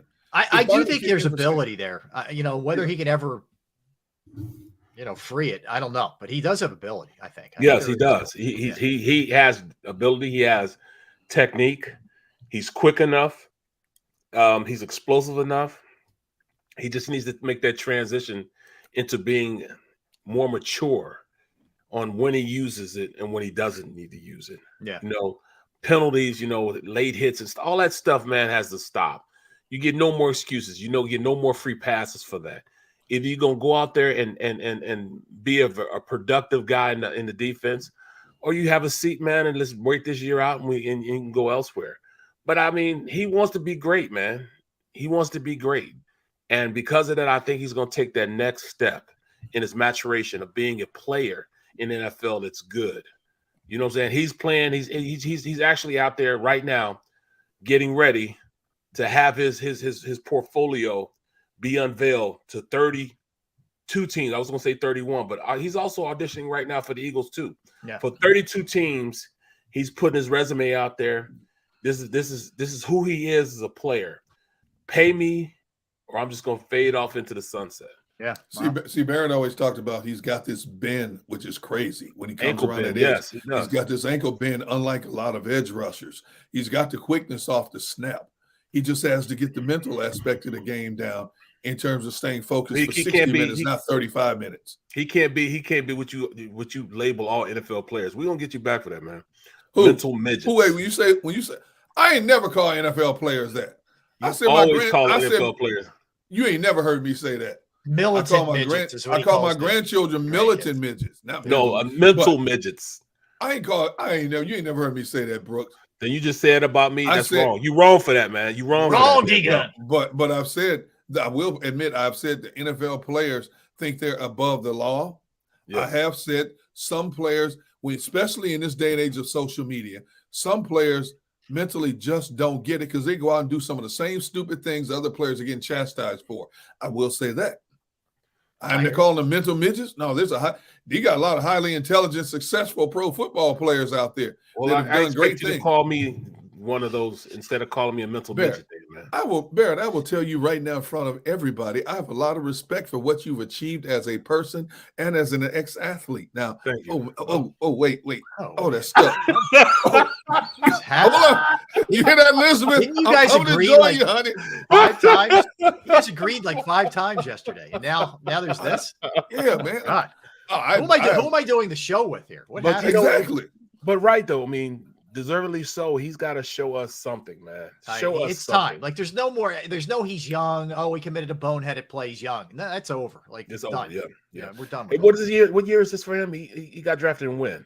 His rookie year was 17, 18, 19, 20, 21, 22. This is his 7th year. Come on, man. It's time to shine. It's time. Come on, man. All right, let's look at the East, okay? And I'll run through some moves that other teams made. You tell me, like, who's really improved themselves, who you feel like is the same as they were, or maybe went the other way, okay? Let's start with Dallas. So we hit on 2, but let's just reiterate. Brandon Cooks comes over from Houston. They gave up a 5th rounder in this draft and a 6th rounder next year. So, pretty cheap price tag for a guy who's generally been a 1,000-yard receiver, even though he's bounced around a lot. They brought back Cooper Rush as their backup, whatever. They released Ezekiel Elliott. He's gone. They came to terms with Tyron Smith. They gave up a 5th rounder to the Colts this year, which essentially, is again, not a huge give here for Stephon Gilmore. They franchise tagged Tony Pollard. I'm not going to run through every single move, but these are sort of the big boy, kind of moves here for them. So how drastic? And in addition to that, Mike McCarthy takes over play calling. That's the big one right there. That's the big thing. Yeah, right that shouldn't be ignored. That's a big one. No, that's huge. Those moves you just said really put them in a great position. Yeah, it did. You know what I'm saying? Them getting rid of Noah Brown, that was a mistake. They allowed him to go into free agency. That was a mistake. But them bringing back what they brought back, them signing, making sure they signed their Tony Pollard back. They say he's going to be healthy enough. They're putting a restricted free agent tag on Terrence Steele, their starting right tackle, been the right tackle for the last 2.5 years. That's a good move for them. It's a huge move for them. Somebody opposite of Diggs and getting Stephon Gilmore. Them signing back Leighton Vander Esch was a great move for them. So they have some horses to run in the race. They could be very good. And also they signed back your boy, D-Gun, Turpin. Yes. I like that kid. That kid's dangerous, man. I will say this. When it comes to Brandon Cooks, I think that's a good sign for them. It's a great sign for him. His straight-ahead speed is still dangerous, number one. Yep. That's going to take a lot of pressure off CeeDee Lamb and Michael Gallup in terms of opening up the middle of the field. Say what you want to say about Brandon Cooks. He's been in the league 9 years. He's played for 4 different teams now, 5th different team. 6 of his 9 seasons have been for 1,000-yard receiving. He had 1,000 yards receiving on that trash Houston team. Okay. Yeah. So what does that tell you? With a quarterback who should be a habitual backup. So what does that, the kid's got ability. I'm not going to deny that. He can flat out go, and he's got good hands. Mm-hmm. And now he's in a situation where he doesn't have to be the man. They've got enough weapons. I think the biggest loss for Dallas is they lost Conor McGregor, their guard. That's a big loss for them. They got to replace McGovern. I'm sorry, Conor McGovern. Yeah. But dude, they still got talent. And for whatever reason, we can joke and laugh about Dak Prescott all we want, but for whatever reason, when that dude plays the Eagles, he plays like a Hall of Fame quarterback. He does. I don't know what it is about him playing the Eagles, but he always puts up some of his best numbers against this Philadelphia team. It's true. There's no denying that. So Pat Leonard, who we've had on the program, who covers the Giants for the New York Daily News, does an excellent job. He's also an NFL columnist too. He doesn't just cover the Giants, but he's really good. He's from Philadelphia. He's a Philadelphia guy originally, but so he laid out the odds according to Bet Online, AG. Eagles are at least in terms of winning the NFC East, they're the favorites. They're 11-10 to win. Cowboys are 7-4, Giants 5-1, Commanders 9-1. So that's what the odds, at least Vegas right now before the draft, still thinks the Eagles are the team to beat in the division. So that's the Cowboys. Why don't we jump into the Giants and look at what they've done thus far? So their transactions so far, they signed on March 20th, which was yesterday, Leonard Johnson, cornerback, to a 3-year deal. Paris Campbell, wide receiver, they signed him. Jihad Ward, outside linebacker, to a 1-year deal. They re-signed Darius Slayton. They released Kenny Golladay, good riddance. Mm-hmm. Daniel Jones was the big one, 4-year deal for him. Saquon is they're still negotiating with him, but he is at least tagged right now. Re-signed Isaiah Hodgkins. That they're the sort of I would say bigger moves that they've made so far. Well, I think the biggest move was getting Darren Waller. That's you know what? My bad. Yes, Darren Waller made a trade to get Darren Waller from the Raiders. Yes. Yep. That's the big now, one. Brian, now, when you look at who they re-signed in terms of wide receivers and who they brought in, Paris Campbell, Brian Dable came out and said, we want guys who can get in space. The two receivers they re-signed, they're quick. They're quick, and they can get open. Paris Campbell, not a big-name receiver, but a guy that can get open. So I'm looking at how Dable's going about this. I think this is going to be one of these quick strike offenses. Quick strike. Get the ball out of hand quick. Get these guys on slant routes. I would say don't overlook the Giants and what they're trying to do. We knew Dable had to play one season with what he was given. Now you start to strategically watch him put pieces in place for the type of people he wants for his offense. They didn't bring a big name in, but you get a tight end like Darren Waller with quick receivers.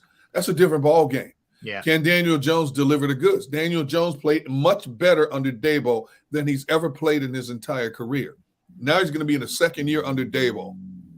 It's going to be interesting. Giants are going to be an interesting team to watch this year. Yeah, they are. Now that this is where we're really going to find out how much better Daniel Jones is. Then he had a nice year last year, but now he does have weapons. So there's he's got the running back. He's going to have a tight end. He's going to have better receivers. I'm assuming the offensive line is going to be better, and he has a really good offensive mind as a head coach. So he should be good, man. This team, yeah, you're right, Ron. I mean, it's another year. Kayvon Thibodeau is no longer a rookie. He's going to play smart. He got better as the season went on. Leonard Williams is healthy again. Azeez Ojulari, he's going to be back another year. This will be his third year, so he'll have his pass rush moves better. Offensively, man, you're right. The addition of Waller, it's a quarterback's best friend. Yes, and they trust Daniel Jones now. Another year under Dable's system. Mike Kafka, one of Andy's disciples. So they're going to get this offense going, man. The offensive line is playing another better. Evan Neal is no longer a rookie. He's playing better. Andrew Thomas, they're going to have another Pro Bowl year. And then, Wendell Robinson, Paris Campbell, Isaiah Hodgkins, Darius Slayton. Yes. And Sterling Shepard will be healthy this year. They got a nice nucleus of quick receivers. Yes. This could be something. The Eagles going to have to go out there and play, man, because this is no longer the stepchilds of it's not the NFC least. Yeah. These guys are going to be pretty good, man. So, it's not going to be just an out and out, just, run away with the Eagles this year. We're going to have to fight a little bit. Okay. Let's jump to the Commanders here. This is the one I'd start with. Eric Bieniemy comes over as the offensive coordinator. Yeah. And granted, he doesn't have, it's not firm who the quarterback's going to be right now. So that obviously whoever it is, that's hard, but it looks like it's Sam Howell and Brissett. Is that who they brought? They brought in Brissett, right? Jacoby Brissett. Yes. So those two are going to battle it out at quarterback. But whoever it is at QB has got good players with him. He's got McLaurin, the Jihad Dotson. That's the Jihad Dotson. Jihad Dotson's that guy, man. And Curtis Samuels. Brian Robinson at running back, healthy. Logan Thomas. The craziness last year. Yeah. So, potentially a danger and a defense that's real good on the interior, questionable outside of the interior. Yeah, well, yeah, they're big time. The questionable spots for them are the linebackers. Yeah, they're not going to be as good. They gave Payne crazy money. Crazy money, and that's going to make Jonathan Allen pissed off because he just got paid the year before, and it's nowhere near what they gave Payne. So he's going to be a little pissed off. And the big thing is Chase Young is back. Yes. Yep. He was out all last year. Yeah, he was never right. They kept saying he's coming back. He wasn't. And it went on for. Some guys just take longer from certain things. And it just took him a while. Yeah, but he's back now. This is going to be another year. Brian Robinson is going into the season healthy this year. He got shot going into the season. Yeah, he came back pretty well. He's starting off anew. Antonio Gibson is still there. They got some players, man. I like what they're gonna have. I like what Eric Bieniemy is gonna have to go out there and play with. Jack Del Rio's got those guys going. Yeah, I think the biggest addition was Bieniemy. I think that getting his creative mind in there, bringing that system over from Kansas City is really going to change the complexion and the respect of that Washington offense in terms of options that they have at their disposal, whether it's the running game, the screen pass game, the slant route game, the deep route game. Their offense will be a little bit more deceptive than it's ever been with Eric Bieniemy in there. And that's now again, it's all predicated on who's under center. We don't know that right now. Who on the center and also offensive line too, though. The offensive line is a problem, no question about that. But Jacoby Brissett, I think, can hold it down for them in terms of managing games in this type of system. We talk about competition. Washington can tell us all they want. What's a competition between Sam Howell and Jacoby Brissett? No, it's not. No, it's not. There's no competition. Sam Howell's not starting unless Jacoby Brissett gets hurt in training camp or preseason. Sam Howell's not starting. No. What kind of message are you sending to this offense? You put that kid under center. Wow. Well, do you think they're going to go ahead and get a quarterback? They might, but what's left on the market? I don't think they're going to draft one. If they do, it'll be a second-day draft. It sort of feels like they're kind of rolling with those two. Yeah, and they'll try to address them on the market. I'm looking at. Let me look at the quarterbacks this year. I mean, it's comical in a lot of ways. Yeah, it is comical. I mean, free agency, not the draft, but free agency. What's out there is almost comical. What's left? Well, they might. Will Levis may make it to him. You think he'll drop to the? I don't know if they would take one in the first round. They need defensive help on the back end. I don't know if they would take a QB. Yeah. They don't pick till 16. I mean, right. No, Richardson or Levis, they'll be gone by then. Yeah, I mean, if you think about it, right? So Carolina, they're going to go quarterback. Yep. Houston's going to go quarterback. There's 2. Indy, 3. Vegas, probably not. Atlanta, probably not. Chicago, no. Eagles, no. Tennessee might at 11. That could be 4. They might. Jets, probably not. New England is kind of a wild card, but I don't think so. No. I mean, there's a shot one of those guys gets to 16. There's a chance. Right. I'll tell you a guy that, that I really fell in love with last year, and that's Max Dugan from TCU. He's tough, Dugan, man. okay. That kid's tough. He is, man. He's cut from a different cloth, man. Oh, he's a badass. They beat him up well, and he still went out there and balled. I never saw a face so. He looked like me after a day at the beach. Jeez. He took a lick and kept on ticking, bro. He got the 2-point conversion, and he took a beating on the drive. And he ran on me. That one play he ran for like. It was against Kansas State. So he comes off. He's like, there's like dudes helping him, and he scores, and he's just kind of like, He's gone. He looked like a lobster. It was so red. Then they went for 2, didn't they? And and he got it. And then he was just like he was barely standing up. He just ran all that time. He's barely got up. He gets to the huddle. They call the play. He like staggers to the line. Yeah. And then all of a sudden snaps the ball. He's like, bam, he's going, and then he scores. I'm like, this kid here is he's got stuff built to last, bro. Yeah. See, if I'm Washington with that first pick, I'm looking at 3 areas: either linebacker, safety, or cornerback.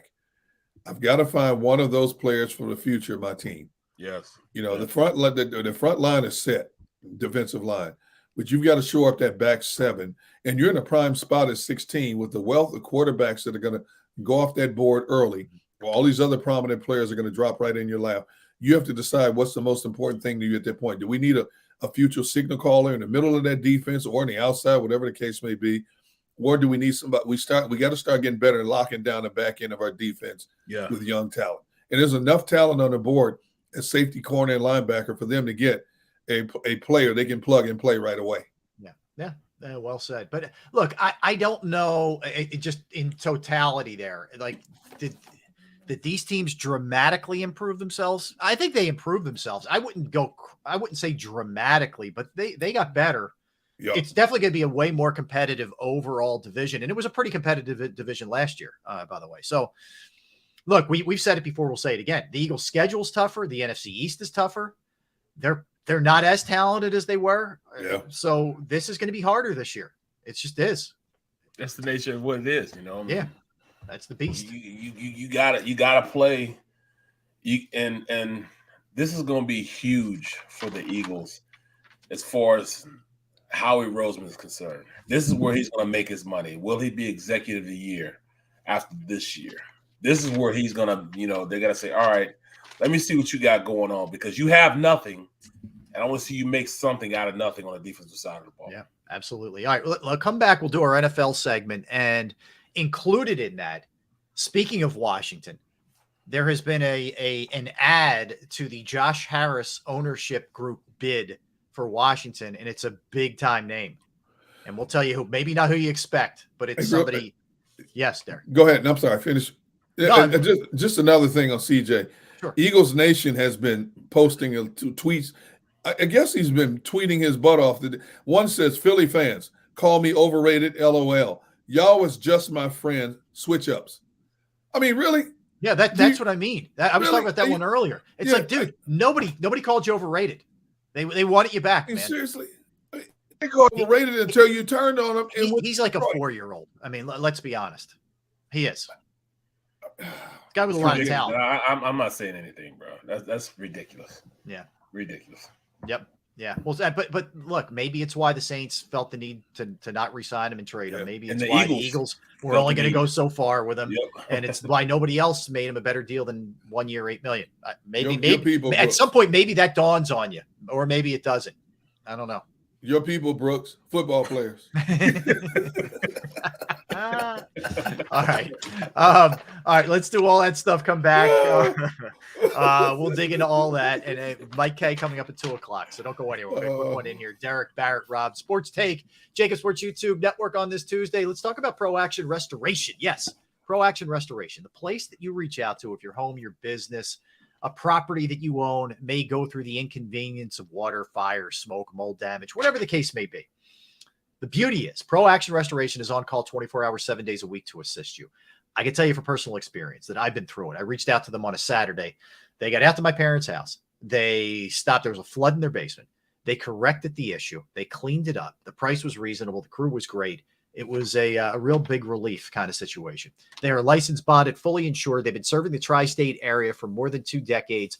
Pro Action Restoration will work in conjunction with your insurance company. And again, it could be water, it could be fire, it could be smoke, it could be mold damage. Any of the above, they can handle it. Give them a call, 610-623-3760, 610-623-3760, or online at proactionrestoration.com. That's proactionrestoration.com. Go to get your game on. Go for the beers. Go for the cheers. Go for the hit and the hits. Go for the stakes and the stakes. Go to get your parlay on.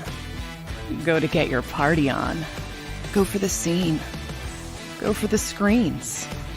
Go for the gallery.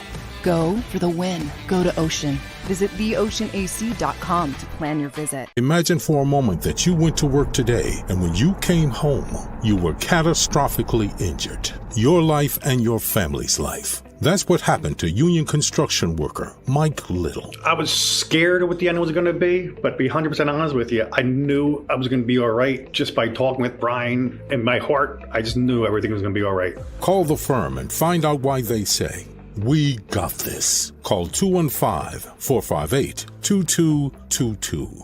Heading down the shore. Have a ball once more. Here, imaginations run wild and time stands still. Because here, you can find the best of the Jersey Shore, all on one 5-mile island. So leave the old you behind and get lost in the woods. Wild, wild, wild wood days.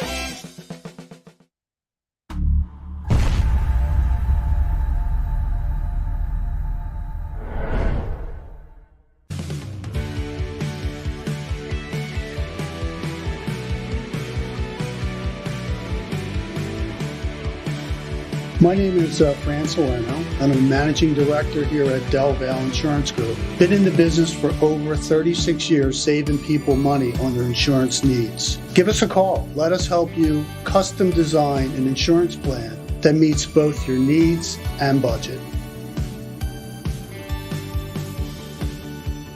They're carving them up and good play calling along the way. First and goal at the 6.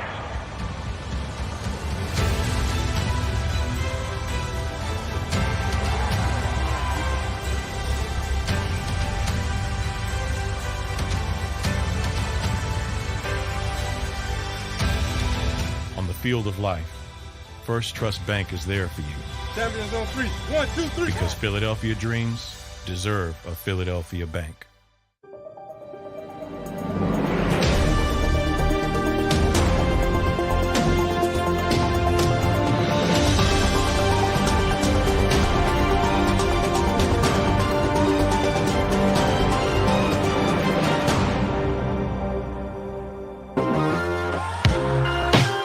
Hey, what's up, everybody? We are Sports Take, JAKIB Sports YouTube Network. Let me acknowledge everybody in the chat section. We see you guys. We appreciate you guys, and thank you for being a part of the show, interacting with us, if you will. And thank you to everybody streaming, everybody listening. We do appreciate it.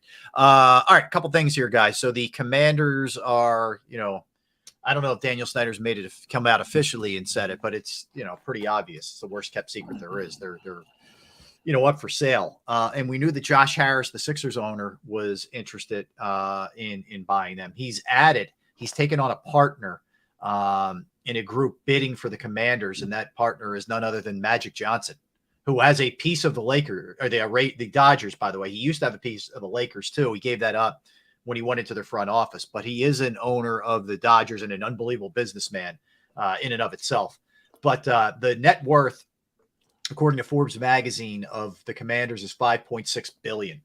But Magic's in that group with Josh Harris now. And it seems like Josh Harris is pretty serious, man, pretty steadfast in making this happen.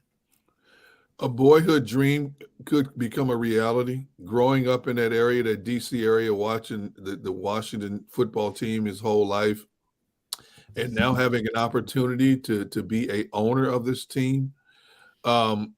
Josh Harris has what we call just stupid money. You know what I'm saying? Yeah, money you can't even. Yeah, I can just buy a hockey team. I can just buy a basketball team. Kind of money we can only dream of. Dream of having that kind of money. And kudos for him. If he pulls this off, I know a lot of Philadelphia fans would be a little irked by the fact that how could you buy a team within our division? You know what? Kudos for him. It's his money. He can spend it any way he wants. You can do whatever you want with them. I am not held hostage by anybody. If I had that kind of money, whether I blow it all or whether I spend it wisely, it's my money. I've worked hard to make that money. I can do. And how many people can fulfill a dream of buying not one, not two, but three professional sports franchises in America? Derek, you're not wrong. I will tell you, there'll be a lot of pushback from Eagles fans. There just will. There'll be a lot of ill will from Eagles fans. Well, it's already ill will from Flyers fan because he owns the Devils. Yeah, but that is such a Steelers. Right. He does own a piece of the Steelers. He'd have to get rid of that. But true. But the Steelers and the Devils, frankly, because it's hockey, are not Washington, the Giants, or the Cowboys, which will infuriate Eagles fans. It will. for whatever it's worth. I mean, you don't want to get on our bad side. I don't think he cares. Let me be clear about that. I don't either. Yeah, I don't think he cares one bit. I think he sees investments, man, and he knows the NFL's a cash cow. He knows, he owns a European soccer team. He owns the Sixers. He owns the Devils. Like, this dude knows how to make money. Well, let's call it what it is. Before he bought the Sixers, this team was down on its luck. Yeah, they were. Think about that. So he's giving the city back respectability in terms of an NBA franchise again. Okay. So obviously, as not just a businessman, but as a businessman who knows how to put subordinates in strategic places to help whatever he purchases rise from the ashes. Right. More power to him. And here's the thing: like, whoever takes that over, you really can't do much worse than what this guy's doing. No, exactly. Heck no. Exactly. But I'm asking this: why was Jeff Bezos not able to buy the team? Something where Snyder could block him or something. I don't know what that was. I don't know. What's that all about? Now, if he did that, how would that impact Thursday night games? Since he would own the team and he would own the rights to Thursday night. What would all that come? All right, I didn't think of that. That's an interesting point. Yeah, like would they not, like, the concern would be you wouldn't cover the I was going to say the Washington Commanders objectively. Right. They would get a little bit more love, right? Is that what you mean by meaning how their broadcast would go? No. It's a good question. I mean, you would just hope that the people who are, Al Michaels and Herb Street and they're I'm not in love with their crew that they use for the pre and post, but anyway, that crew would just stay objective. It's a good question though. Yeah, one I didn't think of. But I saw Magic Johnson. I'm like, damn, he's bringing out the big guns, man. Yeah, exactly. Everybody loves Magic, man. There's nobody who doesn't love Magic, man. Right, so he's he's taking a run at. When he throws the ball, they still love him. They do for sure. But that was so the couple other odds and ends. Roger Goodell. He's going to be extended again. Fourth time since he took over in 2006. He's going to be back. In the large majority of the owners love him. There's some guys like Jerry Jones who don't, but it doesn't matter. It's the majority of these guys like the fact that he continues to make them money. He carries the water for them. He does whatever he's supposed to do, and he serves those guys well. So what's the contract look like now? Let me see. What is it now? He was making like 40 something, wasn't he? Wasn't he making like 40 something a year? Let's see. I'm looking at this. 5 years reportedly worth. It was over 60 million. 200 million is scheduled to expire in March so that'd be 40. 2024. That's what it is. So now that's expiring in 2024. The 5-year agreement worth 200 million. Bro, come on, man. And he gets lifetime. He gets lifetime. His family gets lifetime health benefits. What? Come on, man. We can't get lifetime health benefits, and he can. That's ridiculous, man. When I first stopped playing, they gave us 5 years of benefits after we got through playing. That was it, 5 years. After that, we had to pay for our own.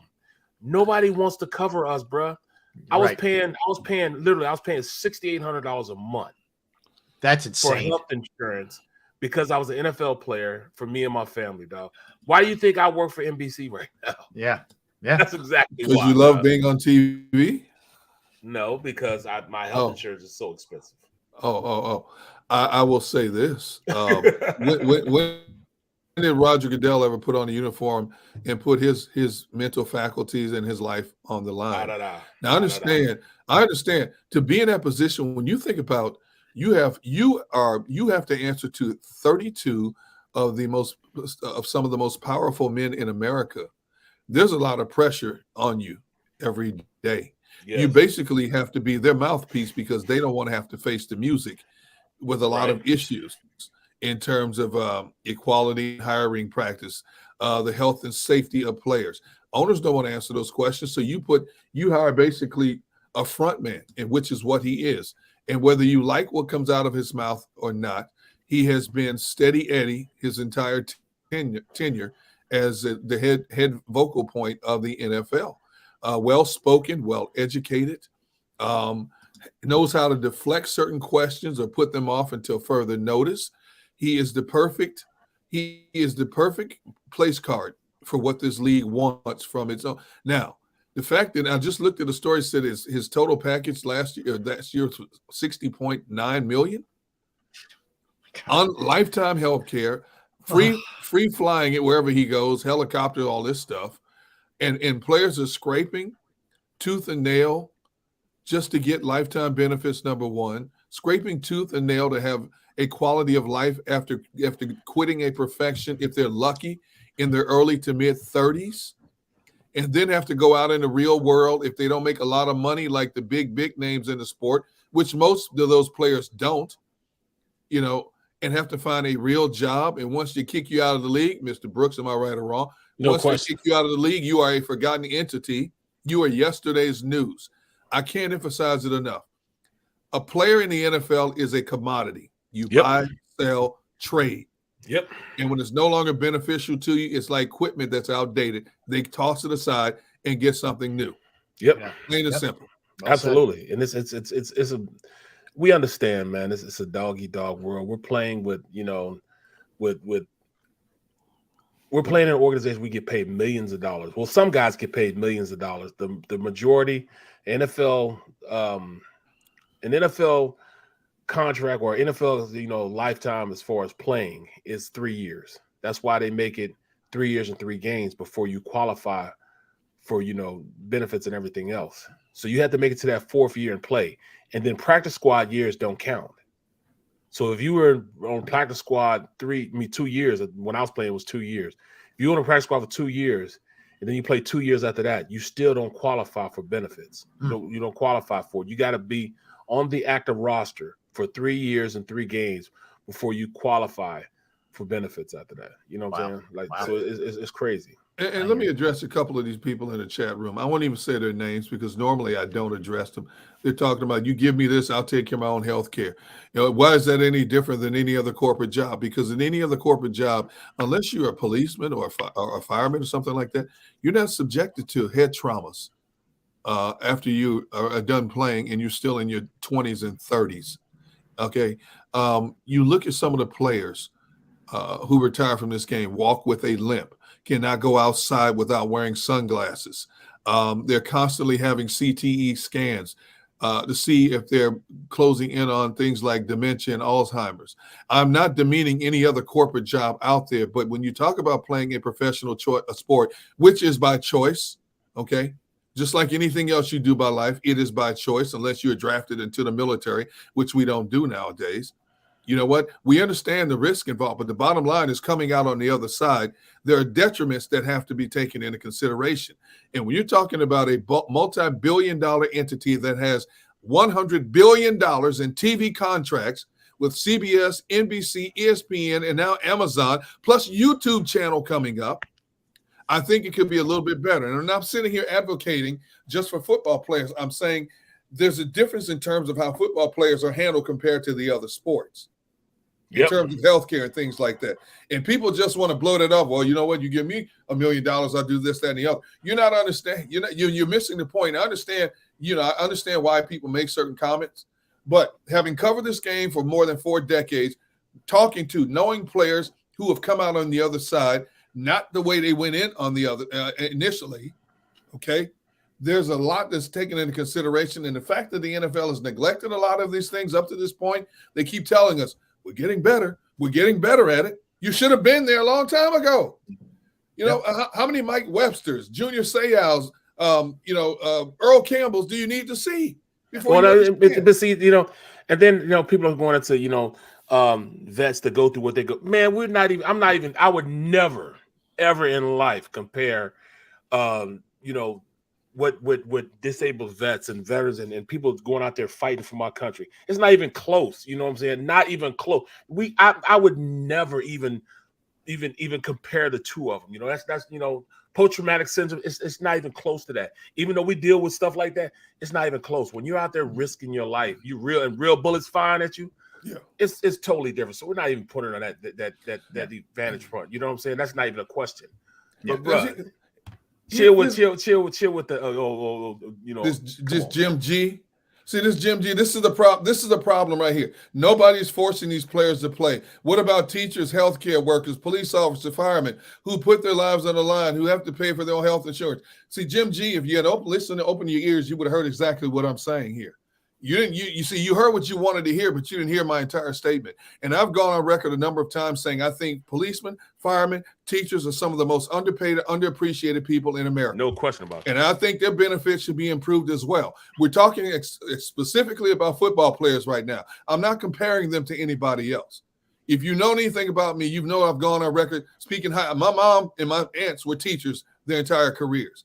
You know, I have good friends who are in the police force and the fire departments. I know exactly what they go through, and I've stated it time and time again. People who hear what they want to hear but don't hear the bigger picture just drive me nuts. And I try not to address most of them, because then you do exactly what they want. You address these people just because you get to say their names. But you got to listen to the whole statement and not hear what you just want to hear. Well, we're talking specifically about professional football player right now. Yeah, and look, two wrongs don't make a right. Like just because you think any athlete, but let's take football specifically, deserve better benefits, as do vets, as do firemen, as do police officers. They all do, right? I don't know why we have to pit one against the other. Exactly. Right, that's what I'm saying. That's why I will never pit a vet, somebody in the Army or Navy or anything, going over there and fighting for my country. I played a sport. They are going out there playing, bullets flying at them, just like police officers and everything. Absolutely. Else. There's no question. You know what I'm saying? That what they're going through is far greater than what I went through. Yeah. I mean, I never compare that. You know what I'm saying? I got the utmost respect for my armed forces, the people taking care of me, the nurses that are out there in the front line, helping people. I mean, that's not a question. But I won't let you demean what I did for a living, especially when it's different from what what is going on now, as opposed to later, what's going on. Later on, I didn't have that choice of whether I wanted to play or not, because I didn't know the ramifications of what CTE was or anything else. When I was playing, they just gave you ice and ibuprofen and sent you back out there. I can remember documented 6 times that it was just 6 times it was documented, but it was like every single week I was, getting knocked out and everything else. And the concussion is when your brain is being bruised. I did that all the time, but we didn't have all the literature and everything else. We didn't have that what it was really happening to our bodies. So we didn't have a say-so in that. You know what I'm saying? There wasn't a say-so in that. If we were educated on that, a lot of people make different decisions. That's why there's a lot of younger players right now that stop playing. They made the decision, all right, I'm in the league 2 years. I'm just not going to do it. And they decided to go out. I didn't have that because I didn't have the information that they had, that they have right now back then to make that informed decision. And on top of that, as we learn more about CTE, we also learned about how the league, to a certain degree, was hiding a lot of this. Hid it all, yes. Because they didn't want this to come to surface. They didn't want to have to come out of pocket and even address this issue. But lo and behold, here we are now. And it's still not where it should be. People have a choice to do whatever. You got a choice to be a policeman, a fireman, a doctor, whatever you want, to work in a coal mine. Yes. Some people take jobs out of necessity because they need money right away. I get that. But the bottom line, we all have choices. But a company should take care of you better than a lot of companies take care of ex-employees. There's no question about it. Yeah. And when you're talking about a profession that leads to players and ex-players taking their own lives, unable to walk outside without wearing sunglasses or a cane, forgetting where they are, and have to have GPSs put in their car because they can't remember that they can't remember how to get from their home to a grocery store and back. Not even their car, but they got to wear watches to yes, make sure that they wear watches that track them, tracking systems where they are. Yep. Because they have tracking systems on their cars, so their relatives can. Yeah, they should. Where they are. A lot of times they can't even drive, but the ones who do, there's a lot going on. There's no doubt. Well said by both of you guys. There's not much I can add to it. Barry, you lived it. You're living it. Derek, well said. Well said. Very eloquent. Let me throw a couple other things at you, NFL wise. Cam Newton's having a pro day at Auburn. He's trying to get back in the league. He wasn't in the league last year. It didn't end particularly well for him. New England let him go. Carolina. He went back there. He didn't play all that well. I don't know what ultimately the objective is just to get back in the league, maybe be a backup. I don't know. I would assume at this point, that's probably where it's at. And I think that's probably where he's got to be at. If he's thinking starting, those days have probably passed, but he's still trying to hang in there. So is Cam Newton good enough to play in the NFL? And I'm not talking about as a starter. Is Cam Newton good enough to play in the NFL? Yes. At the position he plays? Yes. In a sport where you don't have 32 legitimate starters in the National Football League, every team has 2 backups, so that's 96 men who have the job title of the quarterback in the National Football League. You telling me that right now Cam Newton at 34 years old is not better than at least half of these guys who have no business being in the league? I can't believe he's only 32 though. 30, I think 34. Well, 34. Yeah. Or even still, I can't believe he's that young. Time flies, bro. I thought he was way older. He played with Peyton. You know what I'm saying? Yeah, Peyton man. retired I know, years. man. Wow. I think he's still good enough. I'm not saying he's a frontline quarterback anymore, but I think he's good enough to back up somebody. Well, I look, I do too, and I think that'll ultimately, if there's positions available for him. Right. Yeah, for sure. Last one, Dante Hightower is retiring. Former Patriot. He'd probably be a coach for the Patriots now. Well, he's interesting because he won 2 national championships at Bama, and he won 3 with the Patriots. This dude's a winner. Yes. I mean, any way you slice it, the dude, Great wherever he's player. been, he won. Yeah. You know, and had a really good career on top of everything else. I think he played 9 years. He sat out the COVID year, but you know, the guy's a beast. Belichick loves him. I'm with you. I wouldn't be surprised one bit if we hear, he's been brought in quality control in the first year, whatever it is. Like that's where he ends up going. I haven't seen it yet, but have you seen any quotes in terms of why he's retiring? Is he one of the players talking about quality of life also? He just said, I'm thrilled to have this run. And it's, he didn't really get into that. It didn't, from the story that I read. Okay. All right. I would imagine. How old is he now? 9 years in the league, 22. So he might be 32, 33. Yeah, around there. Yeah. Okay. Yeah. So he's getting out of the game now. Well, he's still playing at a high level. So to me, that tells me he's looking at the bigger picture. I'm tired of putting my body and my mind through this quality of life, maybe children. It's a lot of, we're seeing more and more players do this now, man. He'll be a coach. He'll be a coach in a minute. These gladiator days nowadays, playing 37, 38 years old, these guys, hey, man, I'm going to be able to run with my kids, to remember what I did when I get out of this game. Mm-hmm. You know what I'm saying? Yeah. Absolutely. That's a big decision, giving up that kind of money, man, not knowing that you might not make that kind of money in the real world. Well, I mean, you have to almost take the approach that I'm not going to be making that kind of money, and you better be okay with it. Look, a lot of it comes down to health, man. Have you made enough where you're smart enough with your money where you can live now? That's really what it comes down to. I would guess a guy like that probably was smart with everything. It's just my guess. He just strikes me as that kind of person. All right, we're going to come back, guys. We're going to be joined by Mike Kay from the Charlotte Observer. We're going to talk a little bit about certainly the Panthers with Frank Reich, with Deuce Staley, Miles Sanders going there, what the NFC South is going to look like. But also, Mike covered the Eagles for years, so we will we'll hit the Birds with Mike as well. So don't go anywhere. That's Derek. That's Barrett. I'm Rob. We're Sports Take, JAKIB Sports YouTube Network. We're going to talk about Flynn Tree Services right now. Flynn Tree Services is an experienced, licensed, and insured Pennsylvania tree services company that will trim or remove any unwanted trees off of your property. They offer cost-effective solutions to any tree problem that you may face. They are experts at trimming all types of trees, and they service southeastern Pennsylvania, South Jersey, and northern Delaware. Flynn Tree Services specializes in tree removal, stump grinding, as well as tree pruning. You go to their Facebook or Instagram page for more information or a sampling of their work. Flynn Tree Services. Give them a call, 610-850-2848, 610-850-2848, or online at flynntreeservices.com. That's flynntreeservices.com. Go to get your game on. Go for the beers. Go for the cheers. Go for the hit and the hits. Go for the stakes and the stakes. Go to get your parlay on. Go to get your party on. Go for the scene. Go for the screens. Go for the gallery.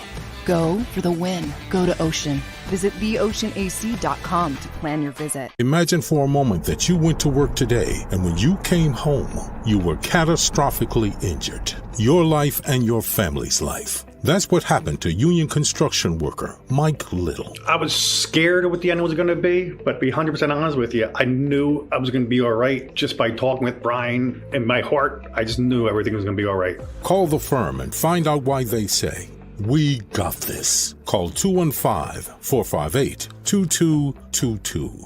Heading down the shore. Have a ball once more. Here, imaginations run wild and time stands still. Because here, you can find the best of the Jersey Shore, all on one 5-mile island. So leave the old you behind and get lost in the woods. Wild, wild, wildwood days.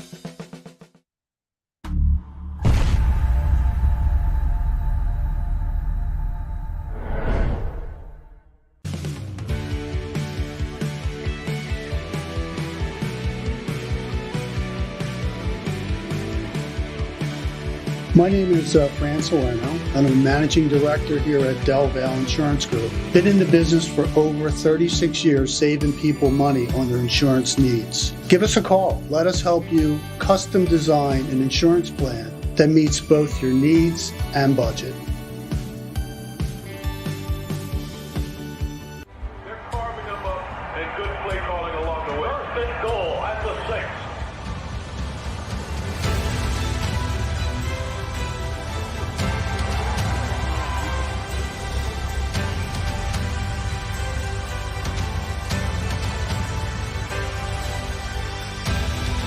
On the field of life, First Trust Bank is there for you. Champions on 3. 1, 2, 3. Because Philadelphia dreams deserve a Philadelphia bank.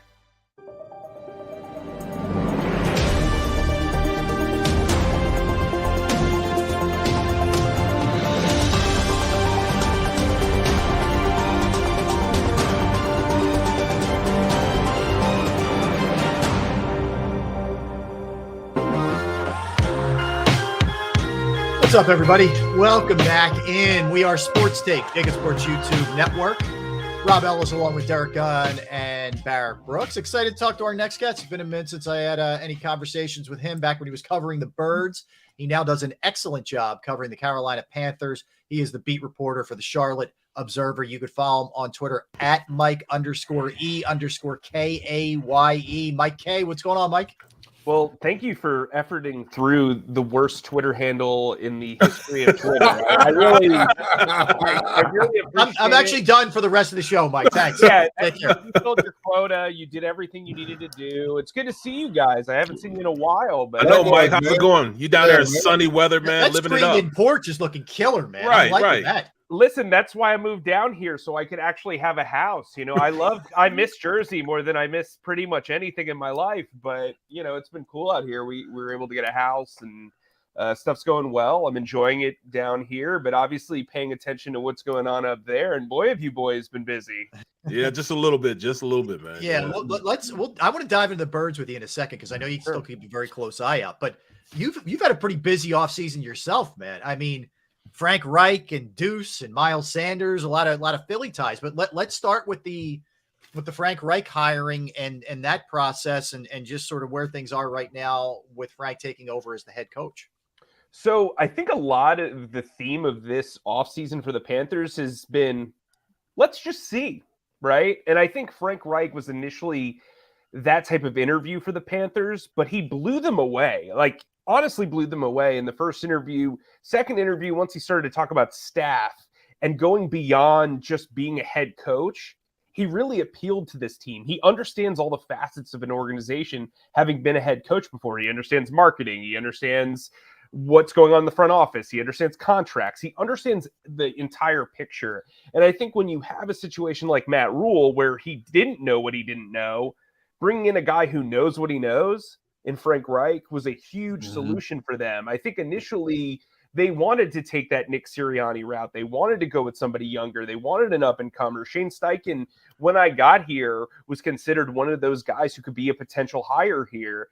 And I think as they got through the process and seeing how Steve Wilkes coached up this team throughout the final 11 games of the season, I think David Tepper, the owner, really felt like having a guy who's just established gives you a much better floor than somebody who you just have to bet on being a projection. Mike, early in the offseason, your owner talked about how all he wants to do is just win. He just wants to win and put a respectable product back in the field. When you look at the coaching moves they made and some of the players' moves they've made already, what has been the feedback so far generally in the area? I think there's a lot of positivity. I mean, by a lot of standards, Frank Reich is a boring hire, but when you hire the guys that he has hired, Thomas Brown, who like Brian Johnson is going to be talked about amongst the future of the league's head coaches. You bring in Josh McCown, who's obviously sniffed some head coaching interest over the last couple of years, is well respected throughout the league. You keep a guy like James Campen, who outside of Jeff Stoutland is probably he's definitely in that top 3 conversation of offensive line coaches. You keep Chris Tabor, the special teams coach. Then you bring in a lot of veterans who have established themselves in their early to mid 30s, who can kind of set the culture. This team was missing a lot of leadership on offense. And I think that's what the fan base is buying into. This is a very nostalgic fan base, which you guys can definitely relate to, but in the way of they want the glory days of like the initial run of this franchise. And I think that comes with guys who have been around and done what they've done, and not guys who are going to change the culture or change the building rapidly. Well, in saying that, then, right now you just guys can't get right at the quarterback position. You think that Andy Dalton right now is the guy that can lead this team in that direction, because, back in that day, you didn't have like the big, it wasn't Cam Newton that really brought, the team to a Super Bowl. The second Super Bowl they went to, the first Super Bowl they went to was just a guy, but now, Andy Dalton, he's taking hold of this team. Is he just a hold fast guy until they get their, quarterback, or do you think that he's really somebody they're buying into? He's a bridge. That's what he is. The quarterbacks they've taken or had in the past 3 years, I joke, are the bridge to terrible Bithia. Andy Dalton is a guy who we make a lot of points about Josh McCown and Frank Reich having these brilliant quarterback minds. Well, guess what, guys? Andy Dalton has thrown for 14,000 more yards than them combined. He's started significantly more games than them combined. He's thrown for significantly more touchdowns than them. He's a guy who started as a rookie, has been a franchise quarterback for 9 years in an NFL market. He is the guy who is going to be the peer-to-peer mentor for this first overall pick. And I think if you look at how Justin Fields jumped from year 1 to year 2, the jury is still out on him. When he was a rookie, Andy Dalton was his mentor, his bridge quarterback. And then you saw Andy Dalton leave, and Fields took what he learned from Dalton and kind of used that to be a professional at the second level. It's similar to having Chase Daniel with Carson Wentz, or a guy like, Nick Foles with Carson Wentz early in his career. Those influences are huge in the development of these quarterbacks. Having those extra eyes in practice, having that extra arm in practice for you to get mental reps is really, really important for that position. All right, Mike, then I got to ask you, and I know Frank Reich referenced this the other day, that, hey, I'm not afraid of the smaller guy, whatever, I guess trying to say, hey, everybody's on the table here. You don't make that trade. You don't give up what they gave up to get there, to not take a quarterback. In your estimation, who do you think it will be? Who will they pull the trigger on once draft night comes? So they've done a very good job of muddying the water, but to me, from the beginning, CJ Stroud is the most prototypical Frank Reich quarterback you can have. He's got incredible ball placement. People talk about completion percentage and accuracy. Those are two completely separate things. This guy's got both. He's got a really good feel for the pocket. He's got good vision.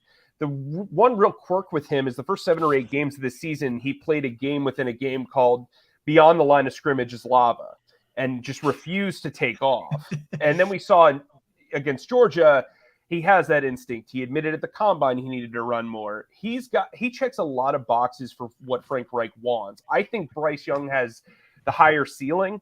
Same with Anthony Richardson, but I think when you've had the luck that they've had at quarterback, you want the guy who's going to have the best stationary floor. and can learn on top of, what he has already established from an intangible standpoint. And to me, that's CJ Stroud.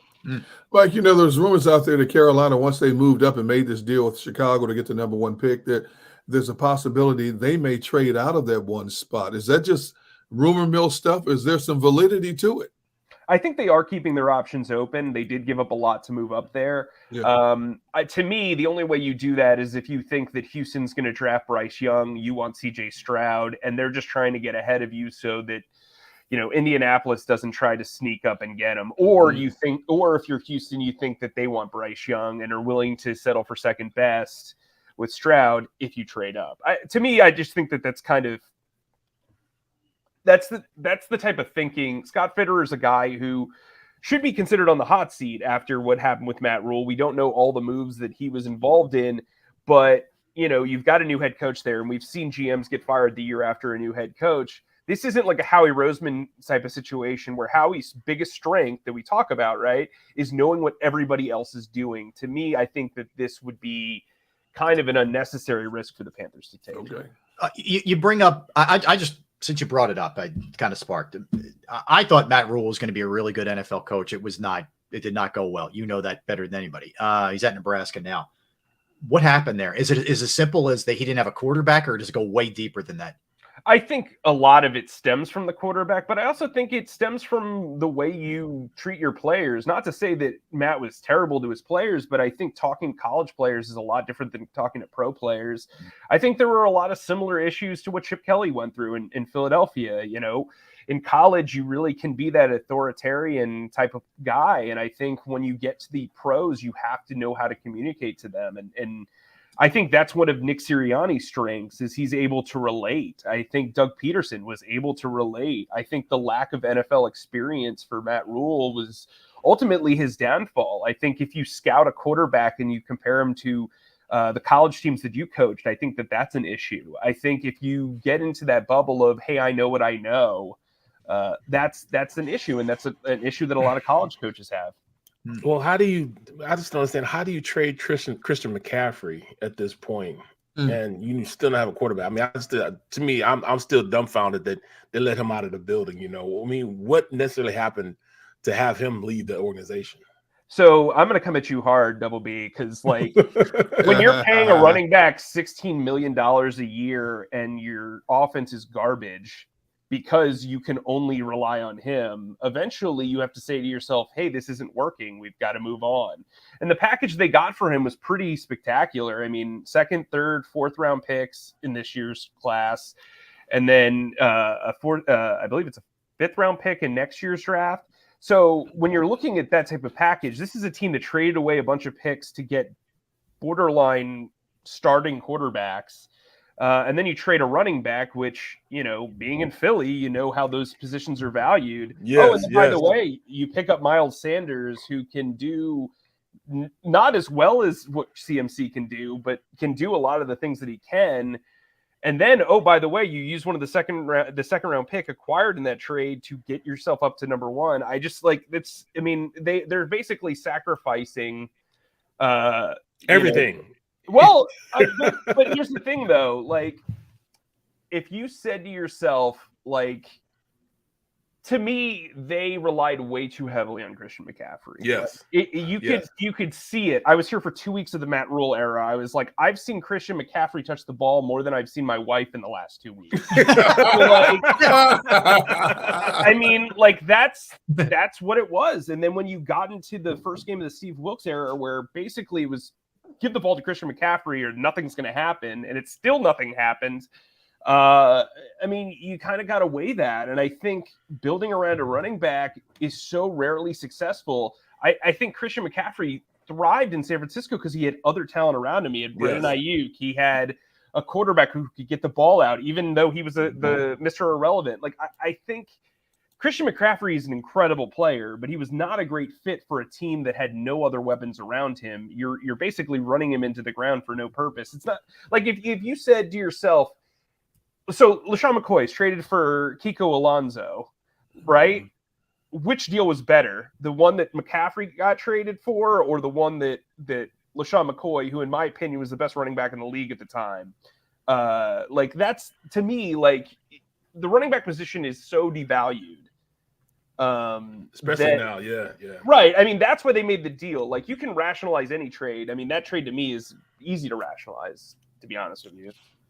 So Mike, why do you think Steve Wilkes wasn't more seriously considered for the head coaching job? Because your owner, David Tepper, once, went back to the diversity thing immediately, and he had to come out and he talked about how we're the most diversified organization in the NFL in terms of front office people, strategically, African Americans, other ethnic pockets as well. Why do you think Wilkes? Because the team looked like it played better for him once Rule was deleted from the equation. Yeah, I think a couple of things. When you have an interim head coach, those teams that typically thrive during that period, just from a change in voice, they typically do not turn around and stay successful. I also think there's a stigma with interim head coaches and defensive head coaches that plays into this, right? Steve is going to have to pitch a really good offensive coordinator, and on top of that, he's going to have to pitch a really good replacement for an offensive coordinator. That was the big thing in a lot of these head coaching interviews this offseason, is that, like, you better have an offensive coordinator, a successor to the offensive coordinator, a guy who can make French fries. You have to have a very well-rounded staff here. And I think the difference between Frank Reich and Steve Wilkes is Frank Reich had so much time after getting fired to talk to other people, that when you've got a guy like Josh McCown on board, that's a sexy hire. When you've got a guy like Thomas Brown who could be potentially added to the staff, Thomas Brown is an extremely impressive coach. And when we talk about minorities, he and Brian Johnson are going to be seen as those next two guys from a minority standpoint who should get offensive coordinator jobs. Oh, and then by the way, speaking of that, you hire Ejiro Evero, who was incredible in Denver, even with an offense that worked like a broken Thomas the Tank Engine. That's what I'm saying is they have made this a very diverse staff. I believe they're the only staff in the league with a black offensive coordinator and a black defensive coordinator at this point. That was very important to the organization, I believe. And then you look at the staff that they're building, and I just kind of think, like, it's hard to argue against that staff. Steve Wilkes is a tremendous leader, a guy I have an incredible amount of respect for, the way he handled himself, the way he took this team and just galvanized this locker room. I mean, again, he's a guy who was brutally honest.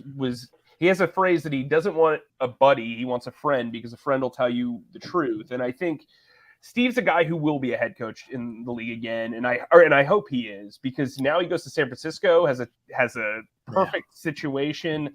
He is a remarkable leader of men, and I think he will get another shot. All right, I got to ask you about Deuce. It would appear to be a lateral-ish move from Detroit to Carolina. We know he's got his mom is not far. Certainly, that could have played a huge role in this thing. Was that ultimately what it was? Did he want to just reunite with Frank? What was the reasoning for Deuce to make the move? So it was a bit of both. I mean, he told us on the record that the reason why he came back here, or came back to the Carolinas, obviously his mother, as you brought up, but he really wanted to work with Frank again. They have developed a very, very close relationship. And I think when you look at the dynamics of their personality, I mean, you guys all covered Frank and Philly before I got here. They are very yin and yang here. Like, Frank is a guy who wants to be the good cop. He wants to be the nurturer. Deuce, if you get in his doghouse, you know you're staying in his doghouse. And for a while, for a while. He's a guy who calls it like he sees it. I think he has got the right amount of accountability boosters, to put it that way. Like, he is a guy who can set a tone, and I think you need kind of that enforcer on both sides of the ball. You need an enforcer on each thing on the staff. Ejiro Evero is very similarly tempered to Frank Reich, but he's got Todd Wash, who I covered in Jacksonville, and that man will tell it like it is too. So I think this is a really well-rounded staff, and I think Deuce is a centerpiece. I agree, it's a lateral move, but comfort, right? Like we just talked about, I'm out here. So I think that he is a really good addition. I'm really interested to see if he can get Miles Sanders to improve his vision and his receiving ability out here. Well, let me ask you this then. You're looking at the way they're constructed right now at this point. You're in a pretty bad division, man. Would you say that I think they're tit for tat with the Saints right now. Do you have them winning this division, or where do you have them in the division?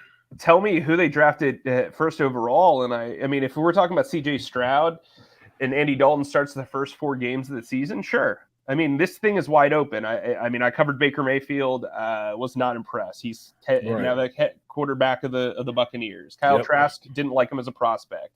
The Bucs are bleeding talented players on defense. The Saints, who will be in cap hell for the rest of Mickey Loomis's life. I mean, but they have an impressive starting group. They just have no depth. I think the Panthers and the Saints are 2 teams that you can look at and you could say, hey, this is going to be a battle. But then you're like, but they're still pretty bad. Like, there's a lot of work to be done here. Everybody keeps talking about how this Panthers defense nationally was a top 10 defense. They absolutely were not. They were, I think, ranked 18th throughout most of the year. They only slightly improved after the switch to Al Holcomb and Steve Wilkes. Although I will say that improvement was felt on the scoreboard. They were better offensively.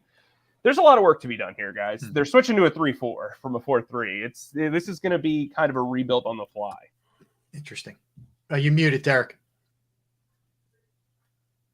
What happens to Matt Corral if they stay at 1 and take a quarterback? I mean, it wasn't that long ago. They were talking about this young man. He has all this potential. He could be a starter. Bringing Andy Dalton as the buffer to whoever the heir apparent is. What happens to this kid? So that's been a topic around here. So I shouldn't say who cares, but I think when you're just did. Yeah, you're saying it. You already know where you're going. Yeah. Look, the kid had a Liz Frank injury all last year. There's a new regime here. Typically, when you draft quarterbacks and trade up for quarterbacks, even if it's in the 3rd round, you're doing it because the coaching staff wants the guy. I mean, he can battle. He can try to win the number 2 job from the rookie. It's probably not going to happen. I've been told that they are not actively shopping him. Whether he wants that or not, I'm not sure. But I think, look, you kind of, in the NFL, you kind of take what's given, right? There's only 32 starting jobs, 32 GM jobs. It is what it is, and it's always a matter of ecosystem and situation. And I think, look, if he plays well in the preseason, maybe he gets the Ian Book treatment or the Kellen Mund treatment. He gets cut and lands on another squad, and maybe he can fight for that number 2 job. But right now, I mean, it's just a wait and see with him.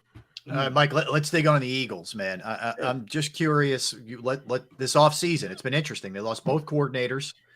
They've lost some, big names, no doubt. Javon Hargrave, CJGJ being the latest here. How much of a hit do you think they've taken this offseason compared to what they were last year?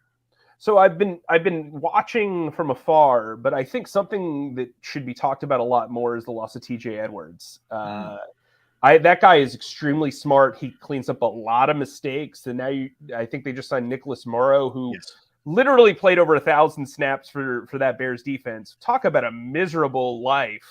Oh my God. Being on the field for the 2022 Bears for every single play. Combat pay. Yeah, combat pay.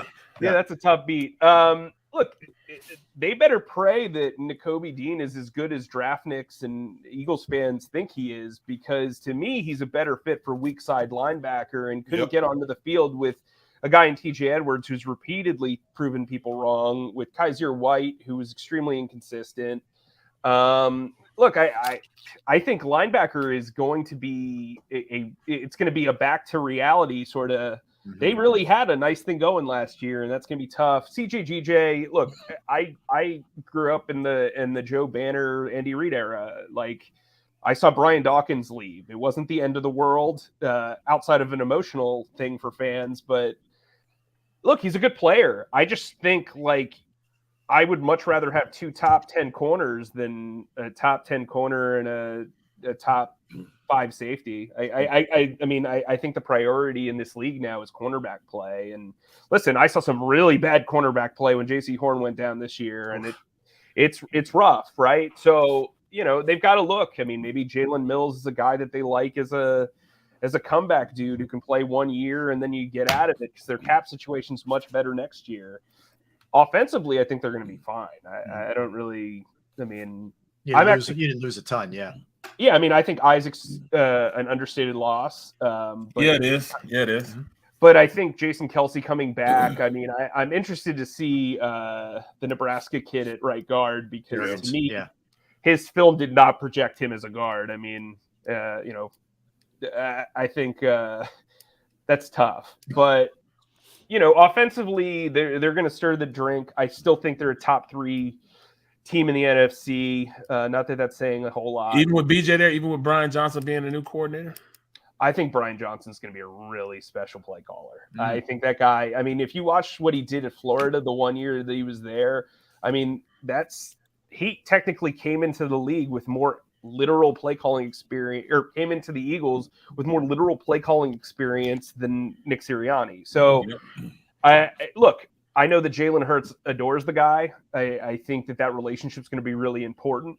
But you have to make up for Brian not being the guy in his ear every single day. Alex Tenney's going to have that job now. And so it'll be interesting to see how that switches up. The Mariota signing is the most whatever signing you could possibly think of outside of the history there.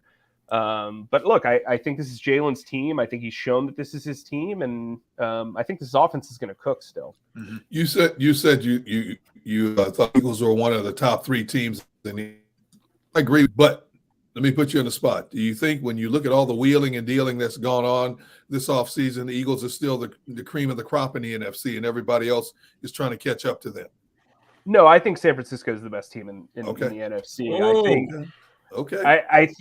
I think when you look at the way they are constructed around the quarterback, they are a really talented team. And look, I'm sure they're also probably the sorest losers I've ever seen as well. So, Unbelievable. They're ranking high in every single category. I do think losing the linebackers, I think losing CJ is going to be a big deal. But that said, it's a coin flip for me. I just think San Francisco is a very talented team.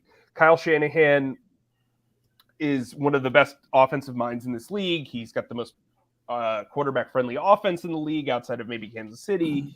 And it's all going to really matter on how they replace DeMeco Ryans, right? Like from an effective standpoint, I think this coaching staff, both coaching staffs have some turbulence right now. And so it'll be interesting to see how they kind of jump out of it. Wow. I just can't get on with them, man, just because, even from the beginning, the middle last year, everybody's talking about 49. I just can't get on that bandwagon now, especially now, like you said, DeMeco Ryans is not there. And as they go forward, I just think that the Eagles, somebody said something to me, man, about the defense is now a luxury instead of, what's winning championships now. Offenses win championship. Andy Reid just won won a Super Bowl because of offense. Offense is king right now. I don't think at this point, his offense with the 49ers is better than the Eagles offense, especially with our quarterback, man. No, I agree. If you said, hey, rank the offenses, I would say the Eagles have a better offense. Oh, okay. But if you're looking at Javon Hargrave, Nick Bosa, Eric Armstead, you just had to stick the dagger in with starting off with Hargrave, didn't you? I mean, that defensive front is ridiculous. And look, I'm a believer in Steve Wilkes. I think Steve Wilkes is going to have them playing very, very well. So, and he replaces DeMeco. So we'll see. I mean, I think if you told me Philly was going to be in the Super Bowl again next year, I would totally say I buy that 100%. I just think it's those 2 teams and pretty much everyone else. Yeah, right. Well said. Mike, listen, man, it was great catching up with you. We love the insights, not just on the Panthers, but the league, the Eagles, the whole nine, man. Keep up the great work. We really do appreciate it. Thanks for having me, guys. And enjoy that Carolina barbecue, man. Enjoy that Carolina barbecue, bro. Yeah, it's Mike K from the Charlotte Observer. He's excellent, man. He was great when he was here, and he's doing an excellent job down there as well. All right, we'll step aside, guys. We'll step aside. We'll come back. We'll hit a bunch of different things, including a little Ben Simmons update, Nova Women, maybe a Dawn Staley question I have to pose to you guys. We didn't get into the Phillies or the Sixers either. We had so much fun in the earlier segment, so we'll do all of that when we return. That's Derek, that's Barrett, I'm Rob. We're Sports Take, JAKIB Sports YouTube Network. Let's talk Razor technology. And IT infrastructure environments are more complex and heterogeneous than ever before. Consequently, teams struggle to respond to pressing issues with the speed necessary to promote positive business results, and the data that powers predictive monitoring and automation is left unexploited. Razor Technology addresses this challenge with a holistic approach that connects every part of an organization's technology assets, enabling proactive and secure IT operations without sacrificing the agility that drives innovation. Razor Technology automates monitoring and management to bolster IT teams that are feeling stretched thin, and it improves auditing and reporting procedures so that actionable insights find their way to the leaders that need them most. Save time and money on your IT and cloud services and secure your organization with leading end-to-end infrastructure solutions by calling Razor Technology today at 866-797-3282, 866-797-3282, or visit them online at razor-tech.com. That's razor-tech.com. Go to get your game on. Go for the beers. Go for the cheers. Go for the hit and the hits. Go for the stakes and the stakes. Go to get your parlay on. Go to get your party on. Go for the scene. Go for the screens. Go for the gallery. Go for the win. Go to Ocean. Visit theoceanac.com to plan your visit. Imagine for a moment that you went to work today, and when you came home, you were catastrophically injured. Your life and your family's life. That's what happened to union construction worker Mike Little. I was scared of what the end was going to be, but to be 100% honest with you, I knew I was going to be all right just by talking with Brian. In my heart, I just knew everything was going to be all right. Call the firm and find out why they say, "We got this." Call 215-458-2222. Heading down the shore. Have a ball once more. Here, imaginations run wild and time stands still. Because here, you can find the best of the Jersey Shore, all on one 5-mile island. So leave the old you behind and get lost in the woods. Wild, wild, wild wood days.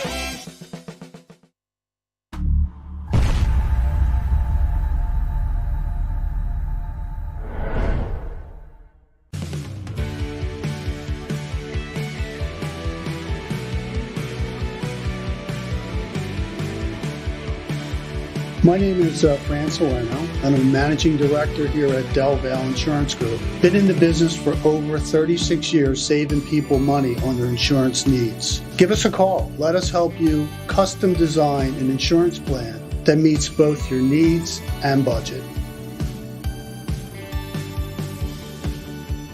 They're carving them up and good play calling along the way. First and goal at the 6.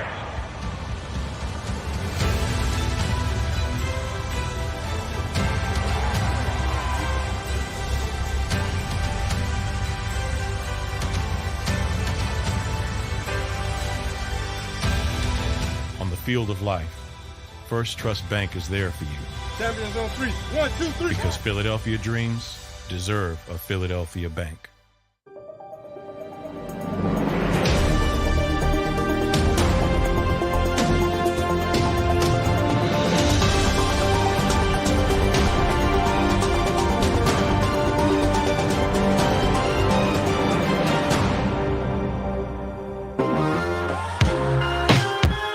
Final segment. Time flies when you're having fun, everybody. Rob Ellis, Tyler Brooke, Derek Gunn, hanging out with you on this Tuesday. All right, let's hit a couple things we didn't get to earlier.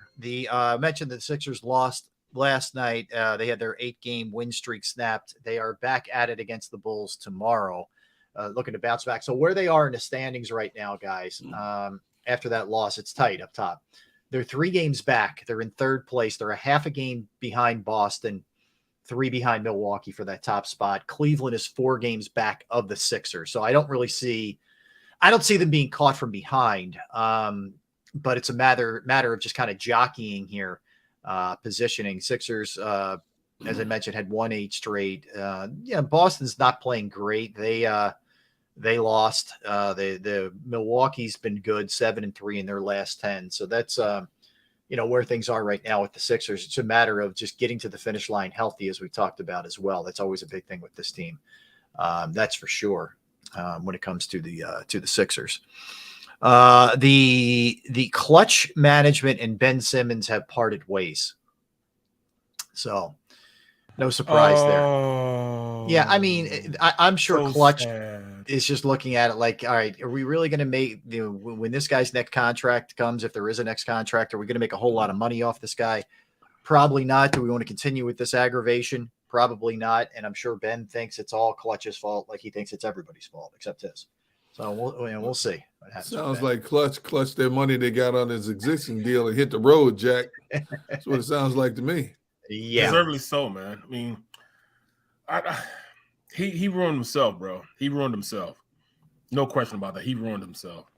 There's no way you think that everybody's wrong. You're the only one right. He knows right now that he messed up. Yep. But I think it's more so he needs to go get help from the standpoint of going to get professional help. You know what I'm saying? Mental help. There's nothing wrong with somebody, admitting, all right, there may be something wrong. Let me go check this out. Instead of just pointing the finger. Understand when you point the finger, 3 point back at you. So if you sometimes you got to look within and say, all right, let me see if I can get some mental help for this. Maybe it's something that's not properly balanced in me. Yeah. See what's going on with it. I do wonder, when it comes to him, if he's willing to accept his own shortcomings. If he has people around him who are looking out for his best interest and are not just on the gravy train. I wonder about all of it, frankly. That's for sure. What did he say? What's his name just say about Kay just say about the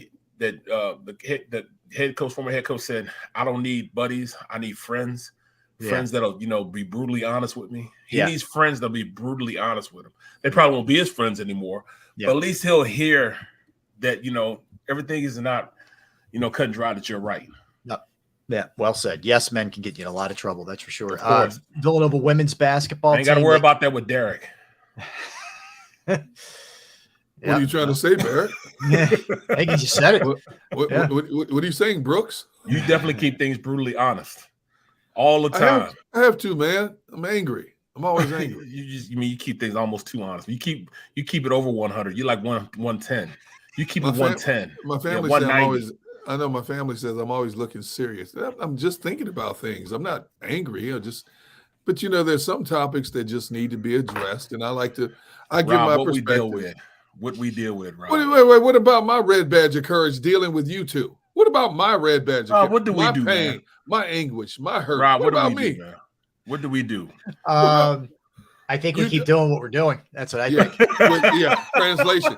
Keep tweaking D-Gun every chance we get. Correct. See? At least he's honest enough to admit it. You take the Opie Taylor, Derek, Eddie Haskell approach. About? I don't understand. Derek, I don't understand. What are you saying? Right there. That's what bothers me right there. What are you saying, Derek? He got my family hoodwinked, bamboozled. No, they just know you. That's what it is. They know you. And it's not beyond the possibility or scope of what you're accustomed to doing. And then there was Rob seems so nice. Hey, everybody got a dark side. Everybody got a dark side here. I'm not the only one. Man, they don't know when he put that little hat on, you know what I'm saying? What do you think's in there? That's where the bodies are, baby. Right. Yeah. All right, so Villanova women, they advanced to the Sweet 16. Maddie Segrest, 30 points again. She's a machine. She's pure greatness, man. I mean, she really is. She is unbelievable. They're a fun team to watch. They really are. John Runyon's daughter Bella plays on that team, and she is tough as nails. My daughter played against her for years through junior high, through high school. Bella has been a baller ever since. They're real good friends, man. I'm telling you, bro, it used to be me and Johnny sit there like, man, you know what I'm saying? Yeah, watching our daughters battle. Yeah, we battling. You know what I mean? It's awesome. It's awesome. So hopefully they can make some really deep noise. They've had a great season, that's for sure. All right, I got to ask you guys this. And yes, I saw John Richardson mention this in the chat section, and that is exactly where I'm going with this. So South Carolina hasn't lost in 2 years. I'm not kidding you. Like they were undefeated last year. They're undefeated so far this year. And we'll see if they end up winning another tournament under Dawn Staley. I think it would be her third altogether at South Carolina. She was previously at Temple as the women's coach. We know what a legendary, playing career she had and all that. If you're Temple, I don't know if Dawn would even want this. Let me be clear about that. I think the road, if you wanted to prove to everybody you could coach the men's level in college and then maybe eventually in the NBA, this might be a route that you would take, but still don't even know if she would want the job. If you're Temple University for the men's program, would you take a run at her? I would. Yes. Do you think Dawn Staley's giving up what she has in South No, Carolina? I don't. Ultimately, I don't, Derek. I'm saying the only way she would is if it was there wasn't a lot of opportunities to jump at the men's game. Okay. That's the only way. I would hire her in a minute. How many women head coaches are there in Division I in men's basketball? Oh, I don't think any. I don't know if there's any. I don't think any. Who better to buck that trend than a Dawn Staley? Mm-hmm. Knows the game inside and out. Highly decorated. Won Olympic gold medals. Won national championships. Hey, what is the predecessors at Temple won? I remember. What have they won? Nothing. Nothing. I mean, since not? John Chaney, it's just been Like Fran Dunphy did a pretty good job. They were decent. They'd get to the tournament almost every other year kind of deal. They didn't get there under Aaron. And look, they're a progressive university, so that's a possibility. He's still in the organization, though. He's still in the organization, but he's just not. Aaron is, yes. Aaron is, yes. But they were rumblings, back when, a couple months ago, that we need to get rid of Doc and bring in Don as the head coach of the Sixers, not just Temple, but the Sixers. That's correct. Yep. So, I mean, give her an opportunity. I mean, they can't lose by doing it. Put it like that. They can't lose by doing it, especially in the city. Yeah. I don't know. I mean, I would think, I'm guessing she's making darn good money. Oh, no question about that. They couldn't afford it. They couldn't afford it, though. Yeah, that's what I'm saying. And she's in a situation where it's like an assembly line. She's just cranking out, right. And she's and she's in great weather and all that. Right. There's a lot of reasons to stay where you are, unless she wants to make the leap to the men's game. But I think it's an interesting thought. She's just like Tennessee and UConn as far as women's basketball. She's the new Tennessee and UConn of women's basketball. You're exactly right. She's in the Gino Auriemma, Pat Summitt conversation. 100%. Absolutely. All right, I just want to bounce it off you guys. See what you thought here. Phillies are 9 days away, guys. We got a few more. Wow. Yeah, spring training games, and then it's on. It's on. A week from Thursday is when they begin, or 2 weeks. 2 weeks, or no, a week. 1 week. No, 1 week. 1 week. Sorry, 1 week from Thursday. They're at Texas, where the season starts. This was really interesting. So Dave Dombrowski, the team president, was on the WIP morning show this morning. And I want to make sure I'm wording this thing right for what it is, this list that he could potentially go on. So he said that the Phillies will not be placing Bryce Harper on the injury. It's called the emergency injury list, which would mean he would not be eligible to play until after May 29th, which I'm thinking, we didn't think he was playing May 29th anyway. So why don't you just throw him on this thing? No big deal. You don't have to get the roster spot. Get the roster spot and all that. It turns out Dombrowski said, yeah, we're going to leave our options open. We're not going to throw him on there. I'm like, whoa, he must really, they're not letting on, but he must be way ahead of schedule. That's the only thing I can think is he's really crushing right now. He's a machine, man. He's a machine, bro. Yeah. I mean, we talked about it last year. What if we did? And I'm not saying it would have been stupid us to do it because we ended up going to the World Series because he played, But what if he decided to take that the surgery earlier? Right. You know what I'm saying? Right. I'd probably almost be guaranteed to be ready for the beginning of the season. Yeah. Yeah. But I was silly to think that in the beginning back then because we ended up going to the World Series because of that, man. So, man, we are stacked. We are really stacked right now, man. A lot better than what I was thinking.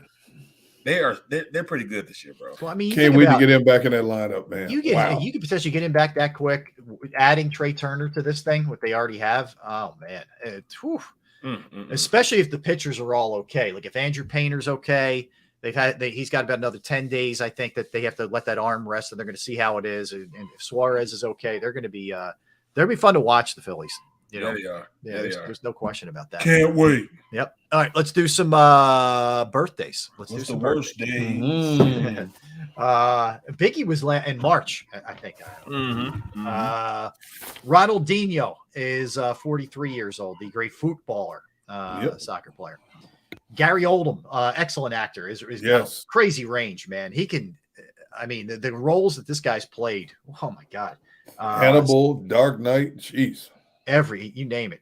He's 65 years old today. Scott Eastwood, who is Clint Eastwood's son, is 37 years old. He's an actor as well. He's been in a couple things with his dad, I think, too.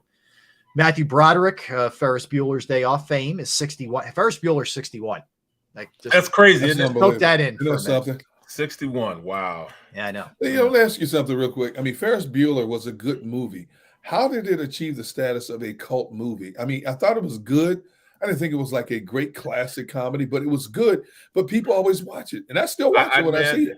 That's a must watch. That's with the stick and click. Yeah, click and stick. Yeah. That's one of those movies that I just gotta. That just him and the dynamic between him and the principal, man, just gets me going, bro. Well, I think too, any movie like that has a million one-liners, like there's a lot of good.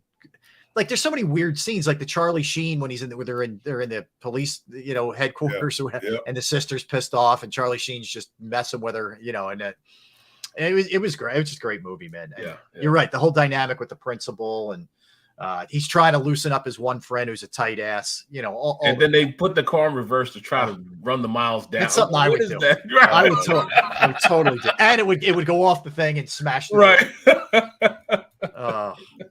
I'd love to see that house too, or that wherever that little, like if that was a real thing or just where that was so cool, where that little really garage cool, area was. Yes. Yep. That was real cool. God. Adrian Peterson's 38 years old today. AP. Long time NFL. Only 38? I thought he was in his 40s by now. Man, he played. He played a long time at that position. I've never seen a guy come back from an ACL quicker. Bro, it was like 8 months. Not only that, came back and won Comeback Player of the Year and the rushing title in the same year. And MVP. Yeah, and MVP. Yeah, he hit everything that year. I mean, just unbelievable. He was 2,000 yards. Jeez. Timothy Dalton, the actor, British actor, is 77 today. Was one of the James Bond. Number 4 in the category of Bonds. Was he number 4? Yep, number 4. Okay. Eddie Money, the singer, passed away not all that long ago. He was born in 1949. Miles Bridges, not Michael Bridges, Miles Bridges, the basketball player, is 25 today. Sean McDermott, former Eagle coach, now Buffalo Bills head man, is 49 years old. Played college ball with Mike Tomlin. Those two guys were defensive backs together. Where? That it was either James Madison or George Mason. I want to say. Yeah, that's right. Let's see. What are we guessing here? We want to guess James Madison. James Madison, I'm going to say. I don't know for sure. I want to say. I know what James Madison. I don't think so. Oh, you think it was George Mason? Yeah, I think it was George Mason. Let's see. I was off on both. William and Mary. Damn. You lied to me, Rob. I know. Sorry. I led you down the wrong road. But yeah, that's pretty crazy. Those two played together. That's pretty cool too. What they turned out to be. All right. So beyond that, we have Sabrina LaBeouf. Do you guys know who she is? Oh, yeah. Oh, absolutely. All right. Sandra Huxtable. Yeah. Sandra, the oldest daughter. Why do I feel like in the first couple episodes, the first year, we didn't even know there was an older daughter. Then she showed up on the scene. Yeah. Right. I don't think she was in there the first couple of years. No, I know she was away at college. Like she was college age, I guess then. But she's 65, man. Can you believe that? Wow. Still strong, by the way. Oh yeah, absolutely. More of a.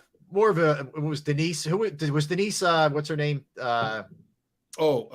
She married Lenny Kravitz. Kravitz. That was more of a Denise fan.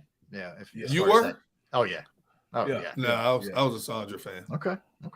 Tom Flores, just recently inducted into the Pro Football Hall of Fame. 86 years old. Do you know his historical references? He's one of only two men to win a Super Bowl as a player, a head coach, and as an assistant coach. He won 4 Super Bowls total. He's the only coach to win a Super Bowl with the same team in 2 different cities, Oakland and Los Angeles. That's crazy. He's the first Mexican-American quarterback and first minority head coach to win a Super Bowl as well. Huh. That's right. He was in Pittsburgh, wasn't he? Were you in Pittsburgh also? I don't remember him being in Pittsburgh. I think he's a Raider. Was he? Raider. He was a Raider. No, he was a Raider. No, even as a player, I meant. I don't know. That's a good question. He was in Pittsburgh. That's a crazy career, man. Isn't that something? Jeez. Well, hey, you're right. Lisa Bonet. Yeah, Lisa Bonet. Thank you, Anthony. Yep. Yeah. Very. Flores too had a really tough gig in that he took over for John Madden. Yes. That is not an easy thing to follow. That kind of guy, and he did a great job for sure. John D. Rockefeller, the Rockefeller, cash man, serious cash. 1906, he was born. Railroad and everything else. Yeah, man. All right, what else do we have? Birthdays, and then I'll hit some movies. How did you guys go without Kevin Federline? Yep, that's Britney Spears' ex-husband. That dude, and backup dancer. Yeah, right. my man got some serious pay from you know. Yeah, from Britney. And he was a stay-at-home dad. Yep. Smart man. Yeah. Don't we all wish we could have jobs like that? Right. Yes. Your boy, we all can't be married, to people like that or Oprah's better half. Stedman. Not even married. He ain't even married. No, Stedman didn't even have to do the married thing. Stedman's a genius, man. Right. Let me tell you. Exactly. I will not partake in this conversation because anything I say, I'm in trouble. Right. So you two go right ahead and answer to your wives after this show. I'm not doing it. Your boy, Brian Balaga, 34 years. Brian Balaga, yeah. Oh, yeah. DJ Premier, he's famous, with Gangstar. He's 57. He really had DJ Premier is 57. When's the age? What's the cutoff point with being an entertainer, like a rapper or DJ? What is the cutoff point? It's tough. 70. Yeah, it's tough. Grandmaster Flash, come on, man, Yeah. And then let me see, Mike Dunleavy Sr. Remember he goes for the Clippers? Oh yeah. Yeah. 69 today. Mm-hmm. And then my last but not least, Diggy Simmons turns 28 today. I can't believe Diggy's that old. That's Run DMC's son. Russell Simmons' son. He's got one that old? Yeah. What do you mean? That's the youngest one.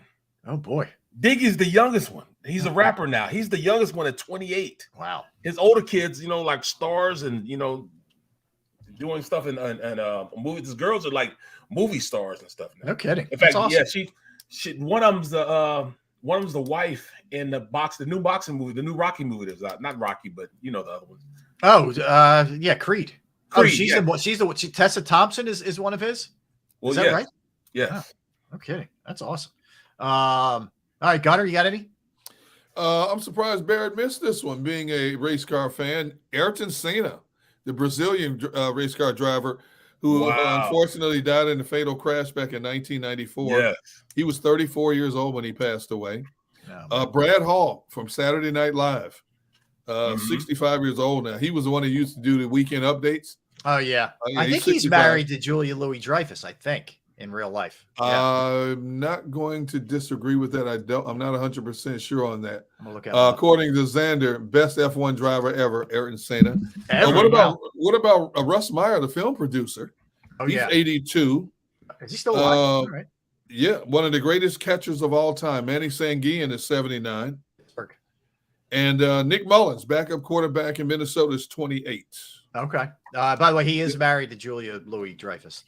Brad Hall is. You got Rosie O'Donnell, didn't you? No. Yeah. Oh, forgot about Rosie. Rosie's 61. Rosie. Yeah, she's 61. Yeah. Okay. Good call. Rosie. Good call. All right, we'll hit some movies here. Couple from 1997. Selena, which really J-Lo kind of broke out with that performance. Yeah. That really launched her in a lot of ways. That was 1977. Liar, Liar, Jim Carrey movie. Yeah. Very funny. 1997. There's some funny scenes in that movie. Yeah. He's got no filter. Yeah. Gets in the elevator with the hot girl. And he's just, anyway. African Queen, the African Queen, which is I've never seen it, but I know people talk about it being a great movie. That was with Humphrey Bogart. I think so. Yeah, I think so. From 1952. Yeah, that's all I got. I don't know. You guys got any other ones? I didn't. Oh yeah, Divergent from 2014. That's actually a good one. That's a good one. Yeah, Divergent. And a movie that's right up Barrett's alley. Muppets Most Wanted 2014. Yeah, see that was just from out of nowhere. You know what I'm saying? That was definitely. It was payback from some of the other stuff. Yeah, man, that was unwarranted. Why would you? D-Gun is back, baby. I'm back. And what happened to the quiet D-Gun? The D-Gun would take stuff. I ain't like him. I ain't like him anymore, man. Oh my god! I said, man, you soft. D-Gun, that D-Gun was soft, man. I said, it's time to get back. That's terrible. We didn't really touch on this. Let me hit it Eagles wise. The Justin Evans signing. Now, what role do we see here? He is still young, and we talked about how he missed a couple of years. Is this special teams? Is this depth? Is this starter? Like what are we looking at? Teams. I don't know, man. He played a little bit, man. He started like 11 games, something like that. Yeah. But I don't see him as a guy that will come in and lock it down. It feels like a depth move. Filling that 90 man roster. Yeah, they're going to intro. By the way, Greedy Williams at 3:00 today. Hey, just a couple. Greedy. I think Greedy's going to end up being a starter somewhere. Okay. I think he could be a slot. He could be a safety again. Yeah, I don't know. I think he's talented, man. He is fast too. Hey, a couple other quick topics. I know we got short on time, but you guys see AJ Brown basically taking CJ Gardner's side in terms of CJ Gardner, calling out Philly fans, and I think AJ said basically agreed with them that Philly fans are wishy-washy. And then he doesn't want to do that. Why does he do that? And then Javon Hargrave saying if Brock Purdy had played the whole game, it would have been a lot more difficult for us. Did you see that one? No. Yeah. I mean, these dudes walk out the door, man, and I tell you what, I'm telling you. But see, I'm not surprised. See, people are so loyal to anybody who puts on their uniform. They don't understand, dude. Yeah. You don't understand what goes on behind closed doors. I mean, players are loyal for whoever's paying them the money. That's true. Yeah. Yep. Whoever's signing the checks. Yep. I don't get it. Like that's fine for Hargrave, whatever. I don't agree with him, but that's fine. I don't know what AJ Brown's trying to accomplish, man. It's not a good road to go. No, it's not. It's not a good look at all. No, when you got to play here, if you're walking out the door, you say what you want to say, like CJ. But if you still got maybe 3 years left here, people in Philly don't forget, man. Yeah, I agree. With you. Look, it's a love affair with AJ, but the first drop pass, then all of a sudden, we're wishy-washy, boom, and here they come. Quez Watkins part 2. They all Todd Pinkston back. I can hear it now. Mm-hmm. It does make a lot of sense. Yeah, man. I saw. What did I see? That Todd ended up with the Chiefs. He's going to be coaching with the Chiefs. Did you see that? Todd Pinkston. He's coaching. Because what's his name? Former Eagles receiver left. Greg Lewis. He went to the Ravens. Yeah, with Harbaugh. Yep, exactly. So yeah, Todd Pinkston is he not receiving. Good for him. Yeah. You know what? I'm gonna see if we can get Pinky on the show. I talk to him occasionally, so I'm gonna see. If you look back at his numbers, and I know every Eagles fan picks on him, but like you look at his numbers, they're a lot better than people thought when he was here. I'm just saying, for whatever it's worth. Good for Pinky, man. One of the good dudes, man. Absolutely, really good. In fact. All right, we're out of time. Want to thank Xander Krause handling the biz. Yo, what's wrong with Fitness Rebel, man? Don't bring up Todd. I still want to fight him in the street. Really? Can't we just all get along here? That's a true Philadelphian right there, Fitness Rebel. Really? Yes. Really? What happened to love? I thought this was a city of brotherly love, not brotherly spite. What, really? Want to thank everybody in the chat section. Want to thank everybody streaming, everybody listen. You guys are the best. Back at it tomorrow, fellas. So everybody listen, stay tuned. We have the National Football Show coming up for 3 hours with Dan Cilio. So for D Gunn, for Barrett Brooks, I'm Rob Ellis. Everybody have a great Tuesday. See you guys tomorrow. Go to get your game on. Go for the beers. Go for the cheers. Go for the hit and the hits. Go for the stakes and the stakes. Go to get your parlay on. Go to get your party on. Go for the scene. Go for the screens. Go for the gallery. Go for the win. Go to Ocean. Visit theoceanac.com to plan your visit. Imagine for a moment that you went to work today and when you came home, you were catastrophically injured. Your life and your family's life. That's what happened to union construction worker Mike Little. I was scared of what the end was going to be, but to be 100% honest with you, I knew I was going to be all right just by talking with Brian. In my heart, I just knew everything was going to be all right. Call the firm and find out why they say, "We got